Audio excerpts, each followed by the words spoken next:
Alright, it's another manhwa, guys, and it starts off with this young boy saying how after his father passed away, his mother always told him to become a shaman. Okay. She says that if he doesn't become a shaman, well, he will be struck with great disaster. But in his head, he's thinking about how he already has his own plans that he wants to live out. However, 10 years later, as he wanted to join the society, well, he died, oh gosh, in a car accident. At least it's not Truck-kun, guys, but whatever. Anyway, he said he couldn't believe it. But then, he was actually born again. He then opened his eyes, and oh my gosh, he wondered, what am I doing now? We then see him in a classroom and he slams on the book, saying, listen class, we'll be picking up where we went off last time. And wow, he is now a professor at the Magic Academy, and how the heck did he exactly get here? The story starts in a very snowy biome. Just kidding, it's not Minecraft, but it's a snowy city, and we then see it is a train getting ready to board. The guy then asks for the ticket, and our MC gives him it. And of course, he's walking towards his cabin. It is cabin 403, and as he opens it, there is an old man reading the newspaper for today. He then greets him and says hello, and the guy nods his head and says hello there, sir, as well.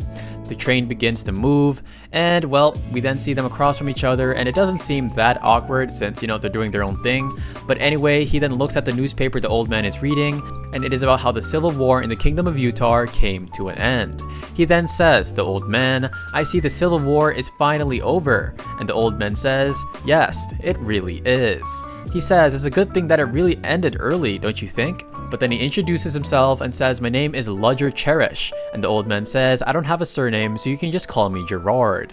He then asks if the young man is a noble. We find out that he is, however, his family is noble all in but name, meaning that, well, it's just nobility by name. That's kind of confusing. Anyway, he says, Gerard, where are you going? And the old man says, well, I'm going to the empire's capital, Linderbrunn. He says that he heard that the Exilian Empire was a great tourist attraction. And as for Ludger, well, he is going to Redder Belk. We find out that he was given a teaching position in the Exilian Empire's Syrian Academy, and the old man is quite astonished. He says, you must be very talented, and our humble MC, Maybe, says, yeah, I just barely got accepted. He says there are plenty of people who don't get in at all. You should be very proud of yourself. But he smiles and says, thank you for saying that. However, have you heard of that rumor? They find out that people are saying that what led to the royal princess to victory wasn't a powerful mage or a mighty knight, but it was a wandering mercenary by the name of Machiavelli. The old man says, I see, and the look in his eyes seems to have changed. And then the young man folds his arms saying, oh, the rumor doesn't seem to have fazed you at all. And the old man says, I just thought it was a baseless rumor. But then we hear, because Machiavelli is actually one of the aliases that he's used when he was traveling in the world in search of an artifact. He then says, Ludger, will you be beginning your tenure at Syrian right away? He says, yes, I'm teaching the second years. The old man is quite astonished and he says, really, this dude is quite talented. The old man then looks out the window or our boy Gerard and he says, just now, didn't you feel that? And boom, we see a huge explosion on the train, and they are both shocked by this and they get sent back on their chairs. They then look towards the exit and they wonder if the engine exploded or something. However, Gerard says that there is actually an attack. He says they're probably trying to get with a noble and steal their money. In any case, they begin to exit their cabin. They then begin to discuss on what they should do, and they begin saying, well, we should probably hold out until border patrol arrives. However, somebody is swinging in through the window behind them. It then shatters and the bandit comes crashing in, and Roger says stand back, but this guy has a look of utter craziness in his eyes, and Gerard says this dude is a complete psycho. The dude brings out a knife and is about to attack them. However, Roger brings out a mana spell and he zaps him all the way till the ground. Gerard wonders if he is already gone. However, Roger begins to walk towards him saying, why did you attack this train? He then begins to laugh and he says, all of you begin to die, and he opens up his shirt. Nope, he's not flexing his abs, guys. He actually has a time bomb on him and it is about to explode, and kaboom. The explosion is absolutely dangerous, and we see the smoke coming out, and Gerard is on the ground and he's holding his head. He says, Ludger, are you okay? And we see he's not even there anymore, and the whole side of the train has completely burst out. Gerard says, Ludger, but then we see, oh my gosh, on his left cheek towards his left jawline, it seems like his skin is peeling, But oh gosh, he says I spent a fortune making this, and he rips off this mask. Oh my gosh, this dude is super advanced. And yes, he says to himself with a very rizzy look on his face, I almost got rizzed here. And he pretty much says, why do these types of things keep happening when I am around? We find out that there's no real reason why he picked the nickname Machiavelli, and we find out that the old dude was actually the one who is Machiavelli, and it was not Ludger. He says thankfully the royal princess's army was drunk off the news of their victory, and so he took that chance to get a new name. And yes, he headed towards Linderbrunn on this arcane engineered train. That rhymed, by the way. Anyway, he then says, why does it have to be me? And bro, you're the MC of the story, you shouldn't be complaining. He then looks out and he says, rest in peace, Ludger. And he says, who would have known you would suffer an accident on that day? We then see somebody enters from behind. It seems to be the operator, and he says, what's happening here? And our MC says the train was attacked by armed bandits. And the old man mentions, we were in the process of evacuating the passengers towards the caboose. You should also, however, oh my gosh, Gerard chokes him to the ground, and he says, did you think I would fall for your little act? Gerard says, not only did mere bandits manage to ambush the speeding train without a hitch, but they also managed to breach the protection spell cast on the train. And there's no way something like that would be possible unless they had they had help from the inside. The guy then smirks and tries to stab him with a knife underneath his sleeve, but our MC pushes it to the ground saying, who are you people? He then of course puts him in a bad position here. He's holding him hostage pretty much, and he says, what the heck?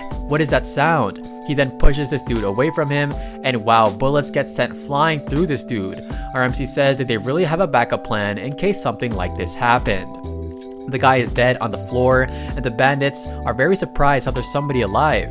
And Gerard says, what the heck are you talking about? They then have their AK-47s, and I didn't know they had AKs back in this old time. I mean, come on guys, like they had an old looking train, but they have AKs. Well, it's a magic world, so I'm not gonna complain. They then wonder why it isn't shooting. However, our MC disabled it, and he is actually a mage. He actually caused their guns to malfunction, and we see something begin to start, and it seems like his spell has been countered. And yes, there's another dude on that train who canceled out, and he has lightning on his staff, I guess. He says, if you behave, I'll make this death a painless one. But then the dude with magic says, this dude is definitely not ordinary. He's probably a fourth circle like me, but I'm just gonna guess based off watching other manhwas, he's probably a 999 circle. But anyway, our MC then jumps off of the train, and they're like, wait, why the heck did this dude just jump? But anyway, he says it really seems like he did jump off. However, he then gets shot from above. And yes, our MC is at the roof. He then tells him to go on top of the roof, and then they begin to shoot it mindlessly. What are these guys doing? They're just wasting ammo. They begin to run towards them. However, an explosion occurs, and he says there's no way this dude could have prepared an explosion in that short amount of time. And yes, that just shows he's very proficient with mana. He says this dude is probably a mercenary and not a mage. The guy then runs to the exit because he tells his comrades he's disconnecting the cars to escape, and he said he should have realized that sooner, that there's no need for him to fight them. Of course, we then see the car has been detached, and oh my gosh, they say we lost him. And he says, I memorized his face, so I will definitely find him. However, we then see an intense surge of mana, and he looks behind him, and wow, our MC has a mana circle that looks similar to a clock or a gear, and yup, they're definitely not making it out of here alive. He then shoots his Rasengan, just kidding guys, but anyway, he shoots this laser beam, and wow, it literally incinerates all the people in front of him. And our MC just says, really? Is it over? And we see all of the corpses all right below him. One person is actually left, and it is a mage, and his left arm is literally torn away. And he says, I'm impressed you managed to survive. This guy has been given a haircut, and he looks like Saitama now. He says, why did you kill us? Bro, you literally try to hijack. Okay, anyway, he says, do you have an ounce of consciousness in your heart? But our MC says, this is really great. You were even madder than I expected. And look at this guy's skull. It's literally black from ash, and wow, this is pretty scary. MC says with a devious look in his face, he mentions, weren't you the ones who tried to kill me first? What right do you have to tell me about making the world a better place? Our MC caresses his cheeks, and he says, my plan was to disappear quietly, but that was only if you did not see my face. And oh gosh, this guy says, who the heck are you? But then we see, oh wow, his body is split into two by ice. Yeah, that looks absolutely terrifying.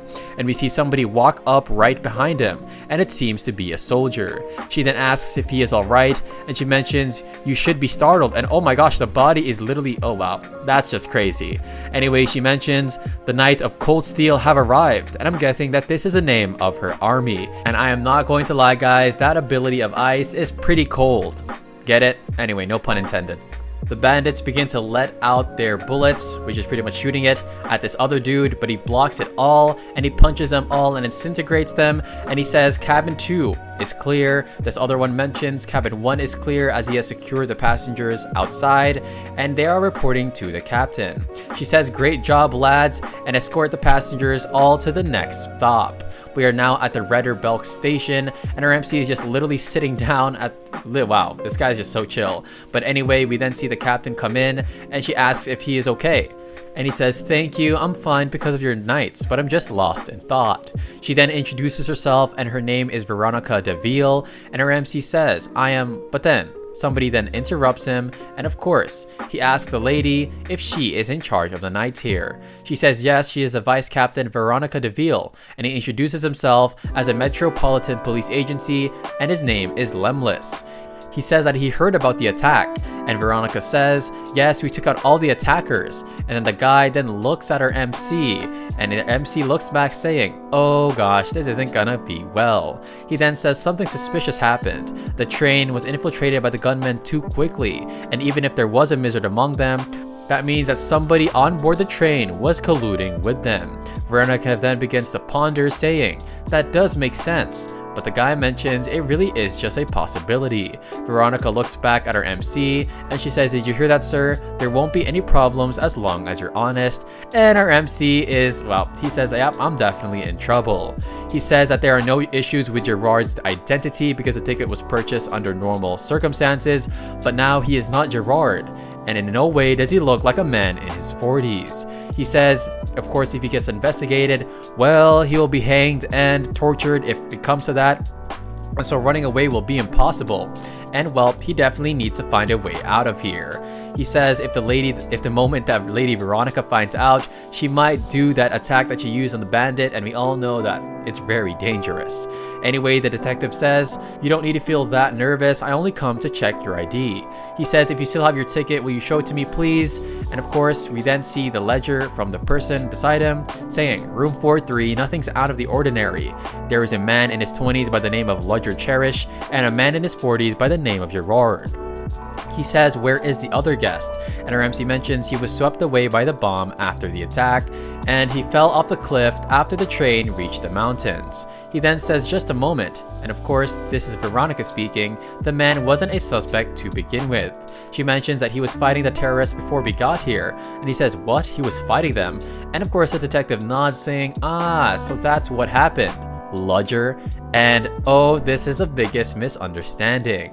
He says, wait, he's a new professor at Sioren? And even Veronica is like, what the heck, he is? And they look at him and he's literally sparkling because our boy got that riz, and he smiles saying, that's right, I'm the new professor at Sioren, and you may call me Ludger Cherish, and oh gosh, this is where it all begins. They then begin to apologize, saying, apologies to you. He says, no worries, I arrived at Sioren peacefully. He says, I'll escort you to Sioren, but he says there's no need for that, because he has to go somewhere really quick. Our MC then turns his back, and Veronica says, Ludger, I'm sure we'll meet again if it is meant to be. He is then walking, and he says, I really did it. I really did it. He thanks Ludger, who just died, and he says, you really did save my life. He says it's a good thing that camera technology isn't a thing in this world, because if it was, then, well, our MC is gonna get caught in 4K Ultra HD or whatever. But then we hear a voice as he is walking, Ludger Cherish. And somebody then bows his head, and he says, I am an employee at the Sioren Academy, and his name is Wolford. He says with his monocle, I'm glad you're safe, so please get in, I'll take you to the academy. But our MC is here like, really? Why the heck did it have to be at this time? We then see him with a literal robotic horse, what the heck? And our MC is just pondering, saying, this is super bad. Who knew they'd send somebody to pick me up? He says not to mention, he doesn't think this man is just an ordinary employee. It's not just his build that gives him away, because of course he didn't even notice him when he was approaching him at first. Our MC really tries to think hardly, and he says your ward is a ghost in this land, so nobody should notice that. Of course, he disappears. He then says the best idea he has in mind is to pretty much just steal the identity he has as Ludger. And just as that happens, they arrive at Sioren, and this is a beautiful place. Our MC is quite shocked, and he says, really? This is all part of Sioren? This is so huge. And Wolford says, I'll take you to the president right away. Look at this thing, guys. It's literally a castle. And he walks on this hallway, and he says, I'm Ludger Cherish. I'm here because I heard that you wanted to see me.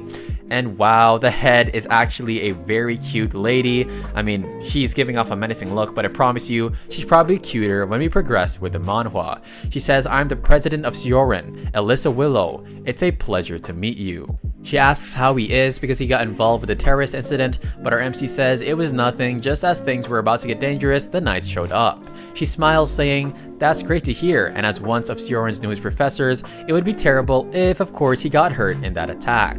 Our MC mentions, really, she cares about the academy's reputation. She's definitely a unique one. I mean, just look at her. I think she's kind of crazy. Anyway, our MC begins to think, saying, he felt something strange since earlier, and he says, is this just my imagination?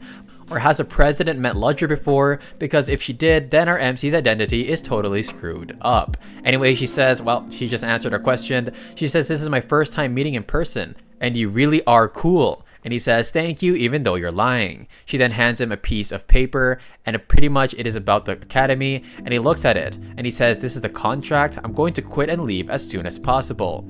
However, we see that his monthly salary is 30 gold coins, and he says that's about 30 million dinars of the continent's common currency, and 300 million won, which is $200,000. Wow, that is absolutely goated. Anyway, she then says, well, not bad, right? And her MC says nervously, yeah, not at all. It's not at all. He says, even though I tried to escape, this might have been the incredible jackpot. He says, this just means that the expectations are going to be higher. And so, of course, among all the geniuses here at Sioren, I wonder if he will be able to handle himself. He says he's already been hired, so if he denies it right now, it'll definitely look suspicious. He then says, I looked over it, so let's sign the contract. They then shake hands, and of course, they are both looking forward to working with each other, and we find out that he only has to do this for 2 years. Anyway, he is at his house, and he is kind of shocked though, because of course they gave him an entire house for a professor. I mean, hey, maybe I need to be a professor in a manhwa. Anyway, we find out that he is reincarnated with the memories of his past life, but with no skills though, so he had to learn how to survive all on his own. He says, despite all the hardships, who the heck knew I'd become a professor at this academy? He says either way, he really did need a new identity, so this was pretty useful. We find out that this dude's parents, Ludger's parents, is actually from a tiny kingdom of Quoden, and he was an only child, and both of his parents passed away. And so this guy says, really, this is the most perfect backstory to hide my identity. And so he stands up saying, I need to get familiar with this new life. And he says, well, as his stomach growls, and my stomach's actually growling right now, he says, well, I need to go ahead and eat. So where is a cafeteria? And we see him right here in this cafe. This looks so modern though. Like, I guess there's a lot of elements that came from the modern world that he was reincarnated from, but hey. He then drinks his tea, and he says 2 weeks have already passed, and time sure moves fast. Somebody then goes behind him, and she's wearing a strange cloak, and she says, I'm glad you're safe. I was worried that something happened to you. And her MC is definitely startled. They're the only ones outside this cafe, and she says, why have you been out of touch the last 2 weeks? The other members are curious about your moves, First Order. And her MC is sipping his tea, and he says, wait, what the heck is going on? Anyway, it seems like our boy needs an Oscar because he's so good at acting. He says there were some things I needed to check, and he says, I see now. This person came in search for me, not for me, but they came here looking for Ludger. She then says, if you're talking about the terrorist attack, it was most likely an accident, but he just tells her, I need more information on Sioren Academy. And she says, wait, didn't we send you the information? And he says, yeah, I just needed to make sure that it all lined up. He says, did you take care of what you were supposed to do? And she says, of course. And then we see chills run up his spine after she mentions, Their limbs were grinded and shoved into their mouths. Wild dogs fed on the rest of their bodies. That is a perfect death for a traitor. And her MC looks back with a side eye like, whoa, what the heck are you talking about? Anyway, he says, I need to calm down first. And so she then bows her head saying, I should have checked myself and reported it to you. Our MC just got the best acting in the world and he looks so chill right now. Yeah, I mean, he's a Rizzler, but what the heck am I saying? He says, why did you want to meet me all of a sudden? She says, it's almost been 2 weeks since you came here first order and we hadn't even heard from you. She then gets startled and says she's sorry because her MC says, why did you do what you want to do without even informing me first? He then puts down his cup and he says, if that wasn't enough, your suspicious outfit is so offending, and do you want more other people to be suspicious of you? Of course, we find out that he says in his mind, the person that he's talking to right now is scared of Ludger Cherish. And he says, like, bro, this is literally the most anime post ever. He sighs. He says, I guess it's time to check. How many people have gathered now? She then says nervously, 31 third orders and 7 second orders have all succeeded in infiltrating. He says, really, I'm done checking, so let's go now. She then says, you can come to our designated place when we meet later. And of course he says, I can come, and this girl gives a face of, oh crap, I definitely messed up. He then looks behind him and he says, did somebody like you just give me an order? And she's literally shaking and trembling in front of her MC. And yeah, he says, I only allow a rendezvous from somebody on my level or higher. And she says, somebody higher? Are you talking about zero order? And then he says, yep. Unless it's zero order, don't even bother me with some trivial matters. And he steps away.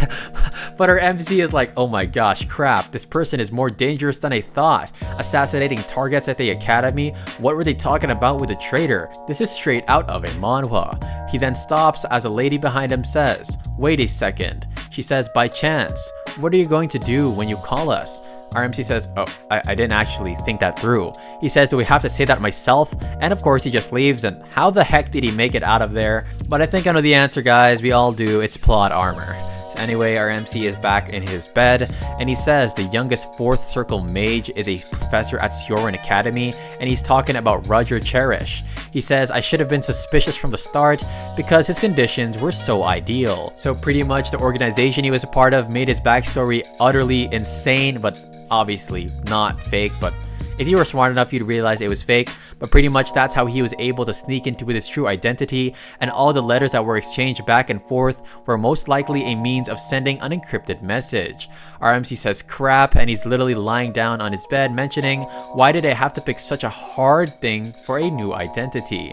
He then begins to read saying, did they send a message in the Quoden language? He says the problem is, of course, he begins to read the messages. It says First Order, infiltrates Sioran Academy as a professor and gain trust, and then he'll give the order depending on the situation after. He is then lost in thought, and he says the more he thinks about it, the more ridiculous this is, and what type of executive from a secret society would get caught up in a terrorist attack. He find out that an executive who planted dozens of spies at Sioran Academy at that, if he was somebody of that nature, shouldn't he focus on trying to survive?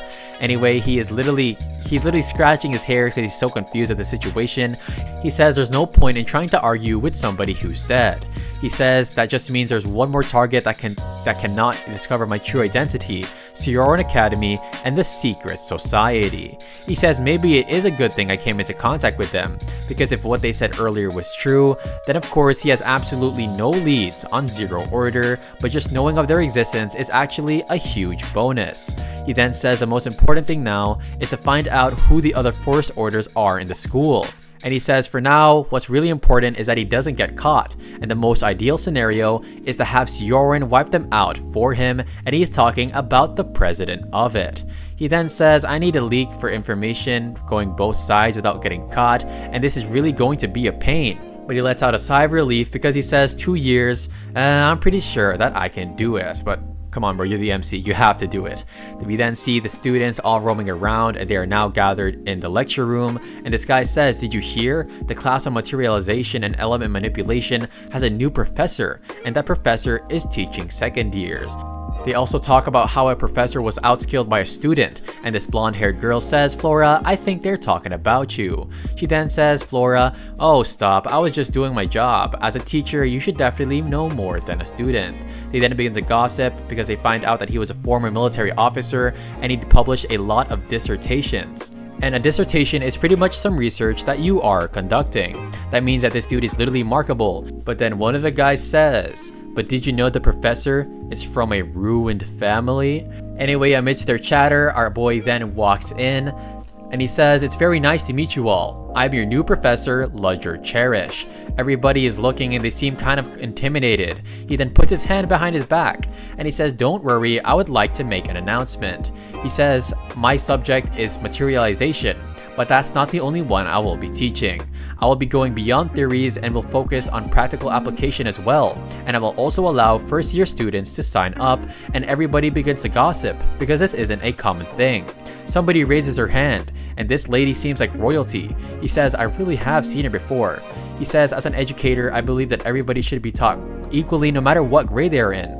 And she mentions, "If you don't explain it properly, it will be difficult for us to understand." He says, "Telling you in advance won't be any fun, and this girl looks kind of down because of it." He says, "I will give you the last warning. Just because I'm a new professor, that doesn't mean anybody will get an easy A in this class." He then gives a menacing and intimidating look, saying that as an educator, I'll make sure you regret ever being so complacent. He then smiles in his head because he knows that once he announces that he'll be teaching first years, a lot of people won't even want to sign up anymore, and that will even hurt the pride of the second year students. He says, "That will be all. Any questions?" And everybody mentions, "Is this dude really a fourth circle mage? This dude is definitely former military by the way he carries himself." He says, "I can't bring myself to ask him anything." Flora, the blue-haired lady, then gives a smirk because she finds this new professor very interesting. The ceremony then ends and he says, "I didn't know that there would be no questions at all."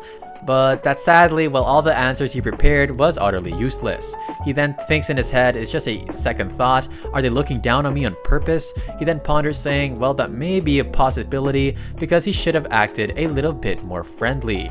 However, we then see the people in the hallway and they all make a line for him. And we hear, "I had my doubts, but it is true." Somebody then walks up behind him and she introduces herself, and now, oh gosh, it is the waifu of the manhwa. She introduces herself as Selena. She says that she's also a new professor, and he says, "How can I help you?" She says, "By chance, have you had lunch?" And oh gosh, let's see where this is going to go. The chapter starts and it is a beautiful day, and we see an old man introduce himself as Brino, and he teaches the class on golems and it's part of the invocation department. We see the older lady who introduces herself. Her name is Merida and she teaches charms and visions, part of the benediction department. Our boy then introduces himself as Ludger Cherish and he teaches materialization, and he wonders if there is a chance for the new professors to really get acquainted. He then notices somebody at the corner of his eye, and this guy definitely looks like a villain right off the bat. The dude instantly turns his head and Merida tells him that's Professor Chris Bennymore. As you can see, he is a noble, and that's the reason why he's not like them commoners. Our MC then gives a piercing gaze and he says one nobleman and somebody from a ruined family, along with 3 commoners that make up the new professors. It doesn't matter how different their backgrounds are, they are all experts in every field that they teach, as we see 3 of the professors right here. He says there's a chance that there's another first order among them, and oh gosh, this isn't gonna go well. Hopefully they meet on good terms, of course. Chris Bennymore then says, "I was curious as to who the new professors were, but it's just a ruined nobleman and some commoners, and this dude is very disrespectful." He says, "Don't drag me down, especially you," and he is referring to our MC, and yeah, that's not a good move to make. He says, "Don't try to show off when you're just a decrepit nobleman," and of course, let's go guys, Merida is on our side. And she says, just because he is a nobleman, why the heck is he looking down on us? We then see Brino and Selena enter, and Brino says, "It's fine, it seems like he doesn't want to eat with us." We now know that it is nighttime in the academy, and we see some sort of teleportation circle here, but it's actually just like a portal for other students to chat, and they're all discussing about Ludger Cherish, which of course is the new professor. They then begin to type and mentioned he was the youngest wizard to reach the 4th circle, and he even served as a military officer. They then all begin to gossip, and we see somebody typing all of this right here, and she says, "I can't ruin first orders class," and she mentions, "I need as many people to sign up for his class, and oh gosh, she might be ruining our MC's plan. The day starts and our MC is really happy here, saying, "Finally, it is the first day. I wonder how many students are left," because of course he acted really cold to them during the first introduction. He says, "I'm sure no one signed up, and if they did, it's probably because all the classes were actually full." He says, "I expect around 30 students," but as soon as he opens the door, it is a overfilled class actually, and he says nervously in his head, "Are you kidding me?" He says, "What the heck, why are there so many students?" And he says, even that, there are a lot of first year students here as well. He wonders if there's somebody trying to screw him over, but it's actually just a person from the cafe that thinks that she is helping him. He says, "I might have awakened their competitive side," and that's probably true. He says, "I have no choice," and he says, "I will introduce myself. My name is Ludger Cherish, and I will be teaching materialization." Somebody then raises his hand, and he says, "When you say overall process, do you mean the 4 specialties?" And our MC says, "You can only ask questions when I allow them, but I'll let it pass since it's the first day." And everybody here is getting kind of backed off. He says, "If after today somebody disturbs the class flow, well, you will get demerit points." He says, of course, there will be opportunities to gain some as well.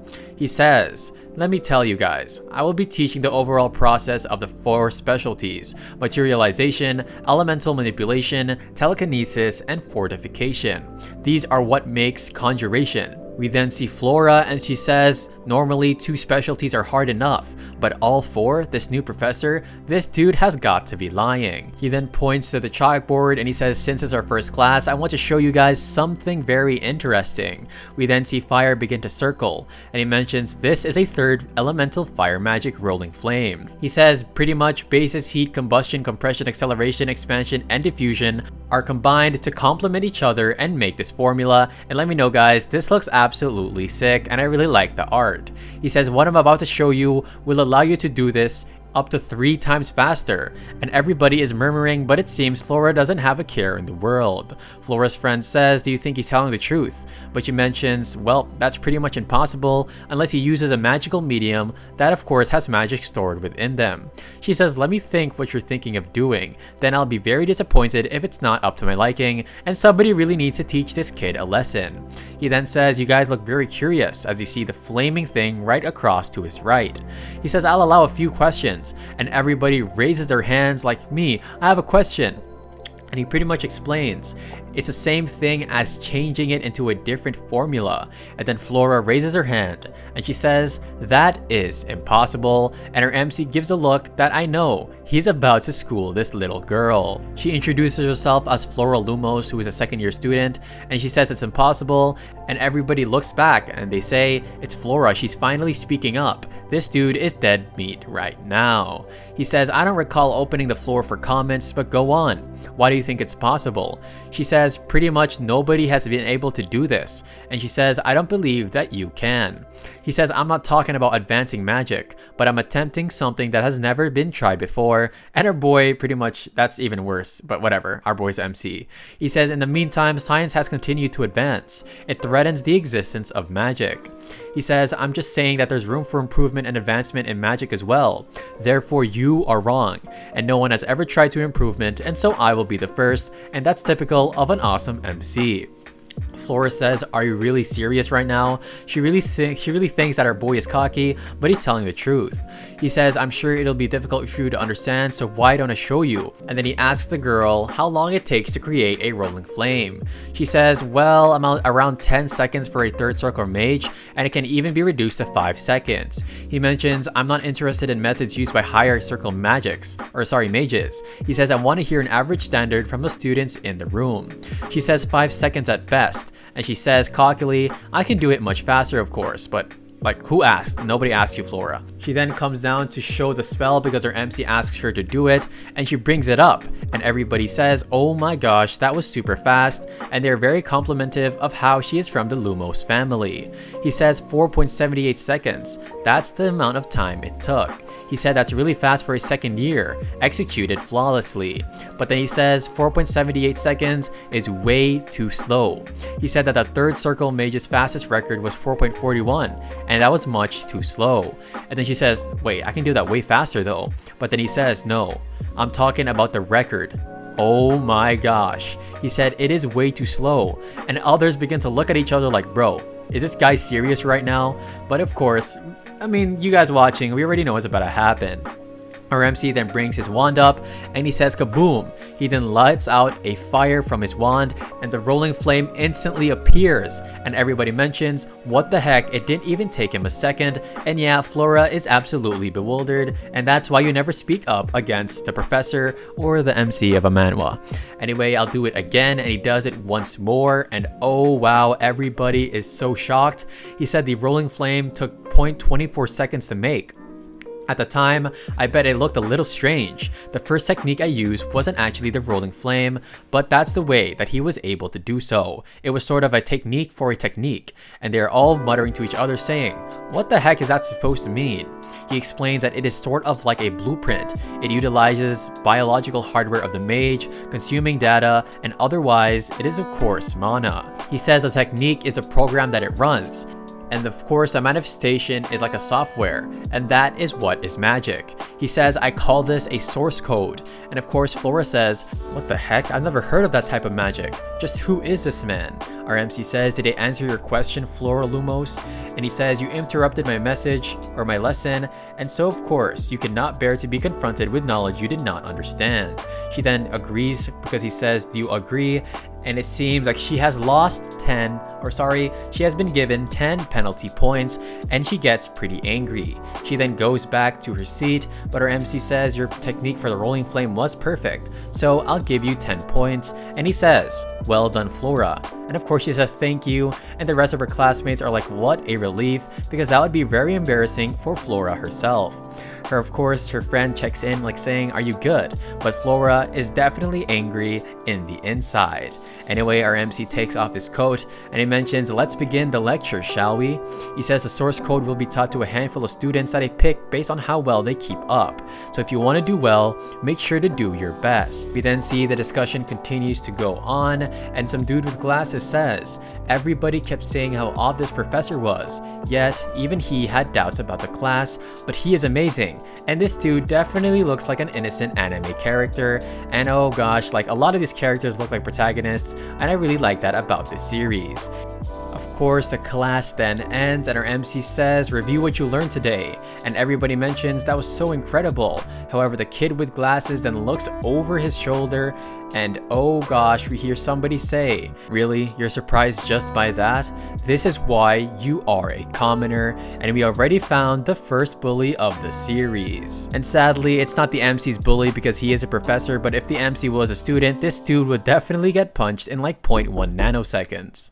The chapter starts and the guy with glasses is like, wait, what the heck are you doing? And he just looks back to his paper. The guy gets pretty annoyed, the bully of course. He says, are you really mocking me right now? He mentions no, and the guy says, my name is Jevian, I'm the eldest son of Baron Pelliot. How dare you look down on me? And come on bro, you were literally bullying him, and so what if he gives you no reaction? Anyway, somebody with his hands in his pocket walks up saying, doesn't your family live on the outskirts of the empire? And oh gosh, the bully smirks saying, I guess your academy accepts just about anybody nowadays.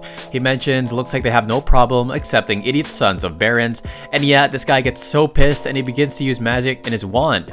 However, this guy gives him a look like he's looking down on him, and of course the bully gets kind of anxious. The guy then walks up to him, and even though he is shorter than him, he says to him while not even looking at his eyes, go ahead, Sioran won't let this slide just because you're a noble. And of course the others begin to laugh, and they're definitely looking at what's happening right now. He says, you wait and see, and the guy is left alone with a guy who is getting bullied. He says, I am Leo, and there's no need for you to thank me. The guy with the glasses says, my name is Aiden, and he also calls him a good person. And of course, Leo walks away saying, you don't even know where I'm going, because of course, Aiden wanted to go and follow him. Leo then tells him, by the way, you shouldn't be so obvious next time. And he says, obvious about what? He says, acting like a commoner and all these other obvious things that definitely make you stick out like a sore thumb. Leo mentions you also need to figure out how things work around here, because of course, if not, then you are definitely going to be a target of bullying. He also mentions that you need to know the second years, and of course he says, the most important one is Flora Lumos, and Aiden says, that's the person who came up to the platform during class. And we find out that she's got a terrible personality, and she even made the professor quit that taught manifestation.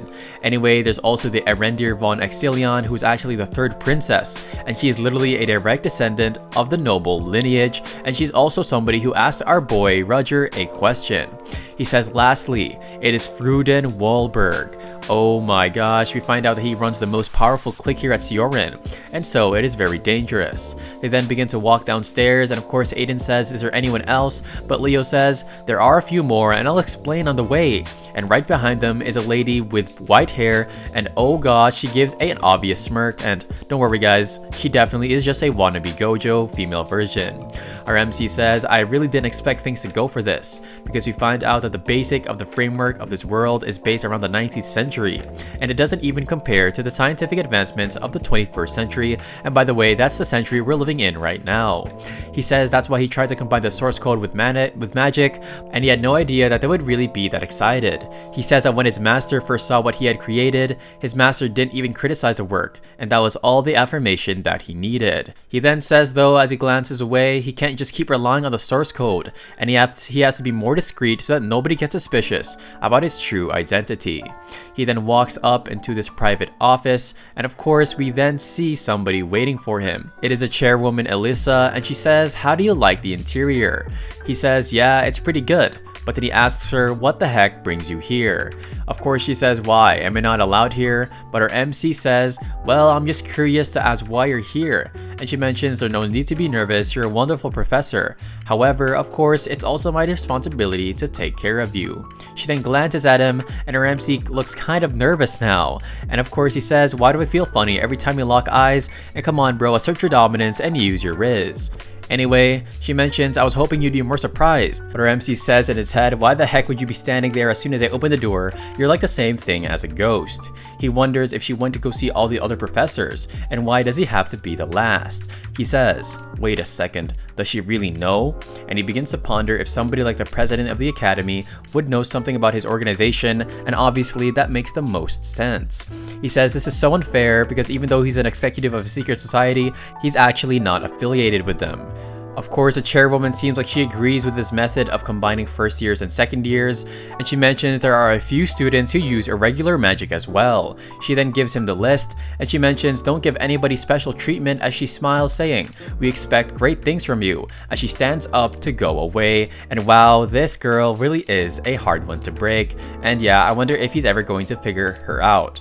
Anyway, she leaves saying I have much to do, and she closes the door, and we see it is Wolfred or Wolfor, I forgot his name, and he says, how was he? Can we trust Professor Ludger? And oh my gosh, they're starting to have their suspicions.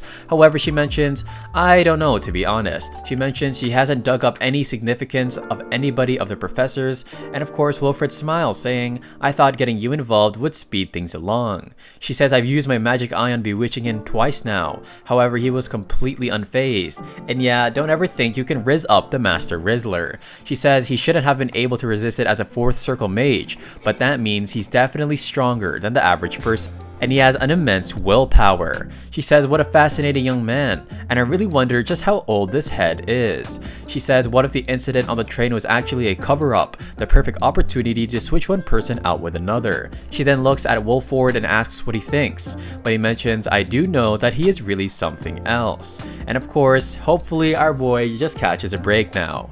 He then lets off a sigh of relief, and he's feeling really tired here, and he says a one-on-one with the academy president, come on dude, it was so obvious she was just trying to question me. However, he didn't do anything that would get him caught, so he's going to get back to what he was doing. He looks at the list that she gave him, and he says that the Lumos family is a powerful Duke family, and he wonders if of course the Duke family will get mad at him because he really scolded Flora. He then sees Aiden is on the list, and he says this kid reuses irregular magic. Why does he look so familiar? He mentions that I'm sure that it will come to me. Anyway, he really needs to be prepared because of course one wrong move and this guy will get found out. He then thinks back to the kid that called him the first order that day. He says that he just naturally accepted the fact that Ludger changed his appearance, and if Ludger really was somebody who specialized in disguise and infiltration, that means, but then our MC just shakes his head saying that there are no guarantees that the contributor to the organization will spare his life, so that's why he doesn't want to get caught. Anyway, his best bet is to pretty much do his best as a teacher, and then he receives a patrol ticket from somebody. He finds out that he is on on patrol, and he says he's sure that nothing will happen. We then go back to the cafeteria, or a training room, sorry, and we hear this lady who looks very cocky saying, "Say it one more time." And this lady with gray hair says, "Everybody is allowed to use this space freely. There's no reason for me to leave. Why don't you leave, you piece of trash?" Just kidding. She says, "Just leave if you're uncomfortable." This girl seems like she's probably a noble. She mentions a filthy commoner like you. Yup. We already found the noble. And the gray-haired lady says Sioran students aren't separated by their status, whether noble, commoner, beastman, or something. And however, we then see the other people behind her saying commoners are so foolish, Lady Duenama. And oh my gosh, the lady gets pissed and she just turns around and she turns the other cheek, which we should all do. And the yellow-haired noble mentions, "What the heck? That filthy commoner just ignored me." She then zaps an attack and she uses her wand, and oh my gosh, this is forbidden on school grounds, I'm pretty sure. And even the two people who were backing her up said, "Wait, you can't do that." She's about to get hit by it, but then something intercepts her attack. And we hear, "What do you think you're doing?" And it is Professor Ludger, and oh my gosh, he says, "I see the academy is nothing but a joke." He then uses levitation magic to head down the stairs, or not on the stairs, in the air. He says all students at Sioran are equal, and of course this noble is absolutely ugly and with her face of anger, and she pretty much says, "You are nothing but a fallen noble," to Ludger. And Ludger then says, "What the heck did you say?" And hopefully he doesn't spare this girl because she really needs to learn a lesson. He releases some of his intimidation and he says, "Say that one more time." And she's literally quivering, guys, and he says, "Nothing but a fallen noble, am I?" And then somebody calls on Lady Selena, and oh my gosh, hopefully he spares her. Yup, he puts his hand on his shoulder and he says, "You're right." He says, "I am a fallen noble from a ruined family. However, this is Sioran, and I'm a professor here." He then says, "You are challenging my authority. Am I wrong?" He says he'll let it slide, and of course, she has nothing to say. He looks behind to check if the gray-haired student is okay, and he calls her Linny. And of course, she says yes, and he says, "I'm glad to hear that." He then walks away, and of course, Linny, the gray-haired girl, says, "He really knew my name. Did he remember from class?" We find out that she was the only student out of the 80 others, and she was just a commoner. He says, as she gets a flashback, all students at Sioran are equal. And yup, it seems like she really adores him. She's super happy, and then we switch to our MC, and it seems like his head is absolutely throbbing, and he brings out this sort of glass jar. And he says, "I feel so much better. It would have been bad if I didn't have this medicine, and I wonder what this medicine is." He says he noticed something was wrong when his body entered the first training ground. However, of course, he wanted to go away, but he noticed a quarrel that was going on, so he made sure to take care of it. He says that he just took the last battle that he had, but he mentions that he should be able to hold out for at least 5 days, but something could come up and he has to use his magic. He says if I borrow a lab, it'll leave a record, so it's not safe to just make the medicine. Anyway, he is now eating with Selena and Merida, and we hear that there is a werewolf. What the heck is going on? And she mentions that there were some students who left for Letterbulk last night, and they saw the fog, and a dark shadowed figure was roaming the rooftops. He says it sounds like an urban myth. However, they mention that there are a lot of eyewitnesses saying that it was pretty much true. She asks if he heard about the ghost stories of Sioran, but he says, "Nope, I definitely haven't." She then says super happily, "I definitely do not look up Sioran ghost stories in my free time," but then of course she begins to let out an even longer explanation. Merida mentions, "Professor Ledger, I heard that you gave quite the lecture during your first session," and they are both impressed, and they say, "What did you call it again?" And of course, Selena says, "Source code, that's it." We then see around them are people looking, and Merida mentions everybody's interested in your type of magic. She says, "Can you really reveal that sort of groundbreaking magic here?" And even Selena agrees. He said, "I don't worry about that sort of thing, because of course it's better not to apply for a patent, because without anybody to back you up, well, you're literally just gonna get robbed and beaten." And we see, oh gosh, it is Chris Bennymore, and he gives a look of utter disgust towards our MC. Our MC just wonders about the werewolf, and as soon as we know, it is already nighttime. We then see it is a literal werewolf going around the city, and he tries to attack our MC, but our MC kicks it and it gets sent flying on its back. He says, "It's been a while, brother." And oh my gosh, he says it really has been a while. Hands, and I really wonder where this is going to go. The werewolf then says, "Do you think I wanted this to happen to me?" He says some lady was holding a dog, and who knew this creature would attack me? And oh gosh, why does his face look so cute? Our MC mentions, "I swear you are really born to be funny." And he says, "Don't laugh just because it isn't your problem." We find out that Hans has an ability where if he gets bitten by an animal, he turns half human and half animal against his own will. So whether it is a kitty or a werewolf Pomeranian. Anyway, he has the antidote right in front of him, and then he injects him, and Hans turns back to a human. And we find out that how they met was pretty much he was on a cryptid expedition, and he ran into the biggest chihuahua ever. Oh, this is so funny. Hans then scratches his back saying, "Who would have known that you would become a professor at Siorin Academy?" And he asks what the heck happened. Hans then begins to laugh, and of course our MC says, "Really, I just wanted to live." He says not to mention Ludger's an unidentified man who belongs to a secret society. Our MC says, "Yup, he's an executive who goes by First Order." Hans then begins to ponder saying, "First Order, huh? I'm sure I've heard of it, and there have been new players in the shadows recently." Our MC says, "I'm certain it's them, the organization called the Black Dawn." And oh wow, look at this very pristine symbol here, and this definitely looks very suspicious. Hans says, "What if you make a mistake and get caught?" And our MC says, "I don't know, but that's why I'm going to prepare for it, dude."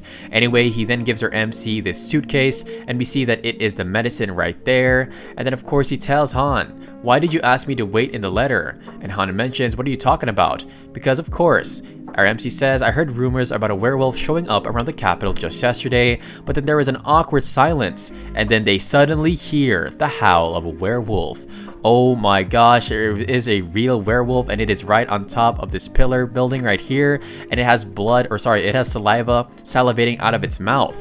And our MC says he'll notice us if we make any sudden movements, but he also notices a sort of dog tag on it. He then asks Hans, "There's something that I really have to check," and Hans is like, "Wait, you're not going to tackle that werewolf, are you?" Anyway, Han then gives him, oh gosh, it is a revolver. He says that it's been a while since you used that, and he says it's just a little something from my days as a hunter. He then says, "What was your name back then that you used to use?" Oh yeah, it was Abraham Van Helsing, and our boy really got so many identities. The werewolf then turns around and looks at our MC and dashes towards in front of him. He says he has restraints around his neck, so there's so much I want to ask him. He then of course lets out a howl and he attacks our MC, but our MC just goes back using some magic, and he's dodging all of the beast's attacks. However, the beast is about to attack him once more, but our MC makes him literally hear this loud noise, and of course the werewolf is subdued. Han says, "What the heck?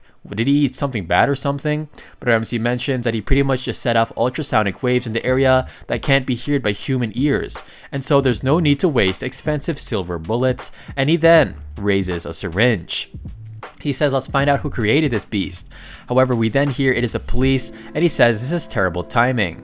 The werewolf then jumps back on the roof, and our MC tries to shoot out a grappling hook or some sorts, and he then is literally following this dude. Oh wow, our MC is just so cool. Look at this art right here, guys. The police arrive and mentioned there's somebody on the rooftop. Arrest anybody in the area who looks suspicious. Our boy is literally chasing this werewolf, and oh wow, of course they are on the train now, and our MC says they have no choice as he whips out a shuriken. The werewolf then begins to go at our MC, but our MC throws a shuriken, but it still keeps on going towards it. It then gets sliced in the arm, and our MC mentions, "I had planned on finishing you with that." However, and our MC uses magic, kaboosh, and yes, the werewolf is about to get wrecked. Our MC is the one doing the attacking now as he dashes towards it and even attacks it a bit more. He then smacks it in the head with his cane, and then he slices it with a knife that is secretly hidden inside of it. He then beheads it in an instant, and Hans says, "I really almost got caught. When is he going to get back?" Hans is then really frightened by the head of the werewolf, and of course our MC says, "Did that really scare you?" And Hans says, "Really? You could have said something before you showed up like that." He mentions that I collected some information, so I don't need the information on the werewolf. He says, "Why did you bring it all the way here?" Our MC says, "Well, I really wanted to scare you." And Hans says, "Really? You really just wanted to get back on me?" But anyway, he says, "This is actually an artificial test subject created by somebody." But our MC says, "Oh, whatever, we should proceed with the plan and schedule." And Han says, "Really? Do you mean But our MC mentions, don't you think we should settle somewhere else? I have no choice but to stay in the city for the time being, and it seems like he's going to be staying here as well. Our MC mentions that he's being suspected, so he can't make any rash moves, so he tells Han to gather information and to keep our MC informed. We find out that Han's specialty is pretty much information. He says that he can't expect everything to run smoothly, and he can't make any sudden movements, so our MC just really needs to grow in power. He says that he can't openly believe that somebody would make a werewolf in this day and age. Like, bro, what type of thing is this? Go back to the 1800s or something. But anyway, the unidentified murderer from Reddelbelk is still alive. Last Sunday, 5 more victims were murdered in Reddelbelk, and this brings the total number of more than 10 victims. The culprit has not been identified. However, the police did release a statement that it was just a mad killer and they're about to make the arrest soon. RMC says, what the heck, Sunday? I was sure I took care of that werewolf, but oh my gosh, it seems there was more than one. We then see his little globe thingy axis begin to beep beep beep, and we are now gathered in a table filled with professors. They all wonder, is that Ludger Cherish? I heard he invented some sort of incredible magic. And of course, Selena says, did you hear the news? 2 first-year students were attacked by the werewolves. They will survive, however their injuries are serious. And she says the rumors from before must be true. There are victims from Reddelbelk as well. Somebody mentions the president is coming in. Please be quiet. And let's go. It is Elisa as she walks in wearing the casual. It's actually a pretty cool dress, but yeah. She says, I called you here on short announcement. There is a mysterious assailant at Sioren whom we have yet to identify. 2 students were injured last night and the culprit has yet to be revealed. And of course, it was probably done by a werewolf or a cryptid. By the way, a cryptid is pretty much a creature or a beast that is yet to be identified, so it's something like Bigfoot. We then hear, are you sure you're not mistaken, a cryptid? She mentions, is there something you want to say, Hugo Bertsego? And this fat guy's, oh sorry guys, I want to be nice, but anyway, he says, a werewolf in a place like that? Really? There's no way, because this land is protected by Xilion. He says, I heard loud and clear. That's all the more reason why I doubt that this was a werewolf's doing, and aren't both victims of noble birth? He then says with an ugly look on his face, I think the culprit is one of Sioren's students, a commoner. And oh wow, can somebody please put this dude in his place? He says it's the doing of the commoner students, and this guy's letting out a fuss, and even Chris Bennymore agrees as well. However, MC just folds his arm, saying, I thought the Black Dawn would be at a disadvantage, but it seems he definitely miscalculated. Because of course there is mutiny going on, when in the own academy that there is supposed to be equality, even the professors are arguing that commoners are doing bad things. Our MC then sees a bug on his body, and then he then grabs it, and it seems like it was carrying a sort of note. It says 3 test subjects on the run. Requesting suppression immediately, if not removal, and if the subjects are captured, it will be a threat to your identity. So MC says, really? Why would you give me a trial like this? Our MC is kind of nervous as he says, to think the situation would be related to the Black Dawn. Looking at all the course of the events, he wouldn't be able to make any possible predictions. He says that the threat of my identity is being revealed, and so of course he can't stand idle. Anyway, President Alyssa then says, Professor Hugo, your opinions are your right to express, but please take care of your given work already. She says, please warn students to not walk around late at night, and you may also issue demerits if it is necessary, and that concludes the meeting. Our MC is then at this park or by this bench, and he says, don't even bother coming out. And yes, it is a kid that was definitely the first one who approached him. He says to really think that they'd come in as a student. Our MC says, what's up? And she says, but then our MC says, follow me and let's grab a coffee. And look at this girl, she looks like a tsundere, she looks pretty cute. And they begin to sit on the table. They begin to discuss, and he asks what her name is. And her name is Saneda Lotion. Not lotion, but like L-O-S-H-E-N, like lotion. Oh, whatever. Anyway, he mentions, since you have a castle, I'm assuming that you didn't enter as a commoner. So what's your real name? And then he says, well, that is my real name. He says, really? That's not an alias? She mentions, I'm sure you followed me because you had something to say, so spit it out. And she says, around us, but their MC mentions, I already soundproofed it with magic. It'll be fine if they don't come into this area. He says, first off, don't call me the First Order. And she says, wait, how could I do something so profane? But he mentions, really? Are you gonna say that? That's that's gonna blow your cover, and yeah, this girl has a lot to learn. Our MC says back to the main point, what is the situation right now? She mentions that the werewolves events were from her affiliate groups, and encrypted tests related to the black magic and shaman studies are going on in there. It happened to go through the drain pipes and the cause of the disaster for victims at Thorn, and so our MC is kind of shocked. She says, I talk too much, sorry, it's not my place to say, but our MC says it's fine. And she says, Professor Rudiger, I heard it was related to you, so I came to find you. A different First Order, Victor Dreadpool, requested to let you borrow that name. Our MC says, like I said, I only borrowed the name. I didn't know it would end up like this. And he says, Victor Dreadpool, huh? I should remember that name for later, because it is another First Order. She says they need to solve it as soon as possible, because there are 3 of the subjects. However, MC says there are 2, and she says, what do you mean? And he brings out the dog tag, and of course she is kind of surprised, like as expected of Professor Rudiger, our boy is a goat. Our MC pretty much says this girl looks very out of place here, and he wonders if it's because she's from a noble family, and an anti-society organization like this would definitely not fit the nobles. He says that he saw the balance of Thorn a while back. It seems like it's about to literally break down, and he wonders if this could be a chance to obtain something through Saneda. He says, since it came through the drain pipes, let's search around there, and he asks if Thorn does not have this information yet. She says, I'm correct, but I'm not sure how long that will last. And her MC removes the sound barrier, and he says, I'll take note of this, Saneda Lotion, and if I get the chance, I will also see you again. He says that your skills have improved a lot in explaining, and he says it was good to hear, and I hope you keep it up, and it seems like she's very happy, and she says thank you. However, we see that somebody was looking from afar, and yes, it is of course Flora. She mentions, who are they? Those 2 people, and why would they need a soundproof magic barrier?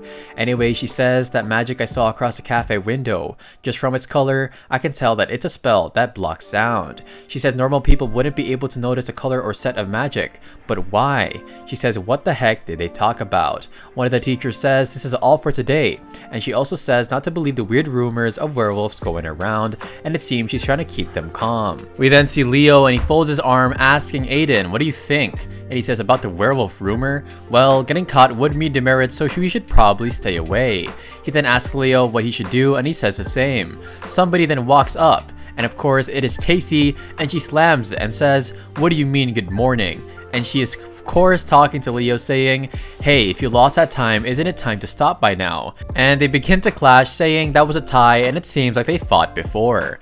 Anyway, Tacy mentions, let's fight again for real, and she's talking to Aiden, and he says, what? I don't think I can.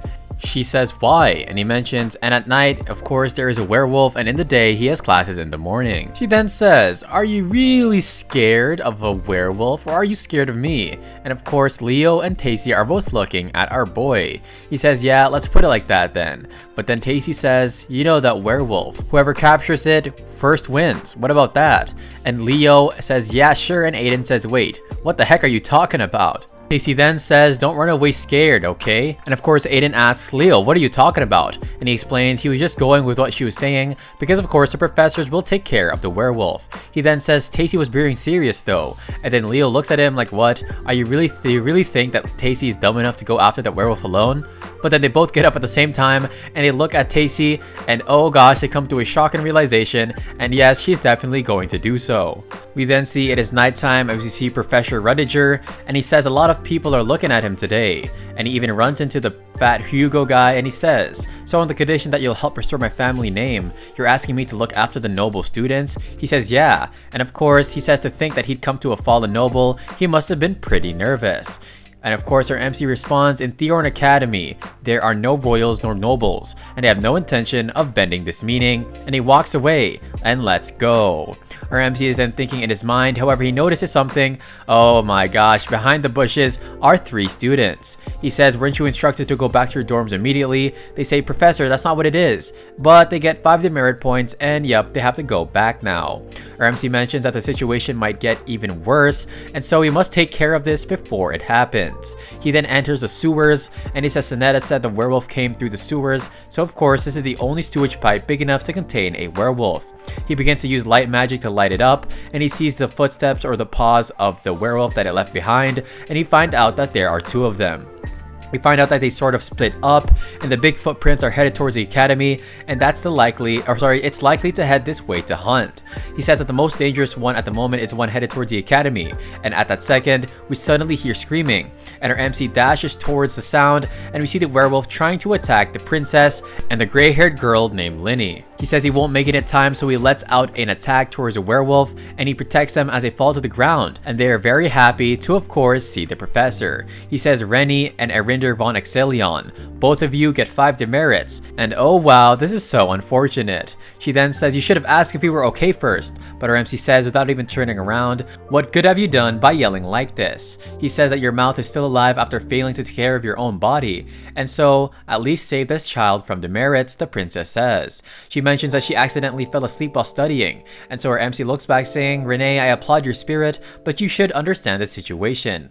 And of course, the difference in attitude between how he treats the princess and Renee is like night and day, and I guess our MC really likes Renee. Of course, he says, fine, I'll exclude the demerits, and they both run away saying, come on, let's go away from here. Our MC says, I'm aware that the werewolf is right here, and we see some black aura coming out of the werewolf. We then hear, you guys should evacuate from this place immediately, and our MC seems to be distracting the werewolf. He then goes towards the top of the building and he uses levitation magic, and we see he is on top of one of the roofs. We then see he continues to clash with the werewolf, and he even uses a fire magic ball right here, and of course Rennie mentions, wow, and even Princess says, is that the combat of a mage? They then begin to fight each other back and forth, and our MC has the upper hand, and our MC says that he's getting tired, and he says that it's not good to use so much magic power, and oh yeah, I forgot that he had to use those pills or something. The wolf then rips out a piece of the brick roof and he throws it at our MC, but of course our MC uses a barrier. He says a werewolf knows how to use tools, what the heck?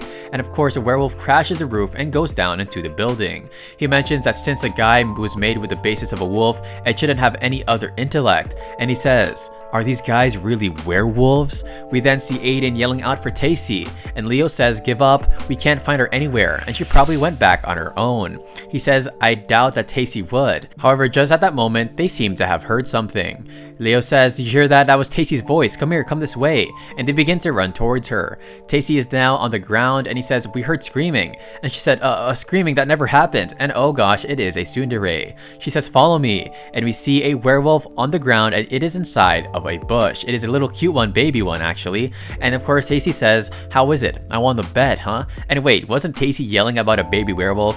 Anyway, Aiden tells Tacy to wait, because of course he says that the guy's injured and can't move, and that's why it's hiding under leaves in a hidden place. Tacy mentions, are you saying there's another werewolf around here? I don't know, but if somebody helped it. But then it seems like Aiden notices something around the werewolf. He says there's something on its neck, but right behind them is the bigger werewolf that our boy, our MC, was actually fighting. It then goes to attack Aiden, but Leo steps in just in time and he gets sent flying, and the werewolf grabs onto Aiden, and it seems Tacy is ready to use her wand, and she says, I will take it down. For the restoration of my family name, I have to do it. However, Aiden pulls Tacy away, and he manages to save her. We see Leo, his arm is literally wrecked here, and he asks if she is alright, and she says, why did you? He says, you were going to get absolutely wrecked, and I wanted to protect my friend. Aiden says, don't worry, I think it's guarding its baby in case there is danger. And it seems like yes, it was right, it's not doing them any harm. He then says, Leo, Tacy, I know I sound crazy, but trust me on this. And he tells a werewolf, it's okay, I won't hurt you. He then brings out something, and it seems like a potion, and he gives it to the werewolf. And he says, take this, it'll make your baby feel better.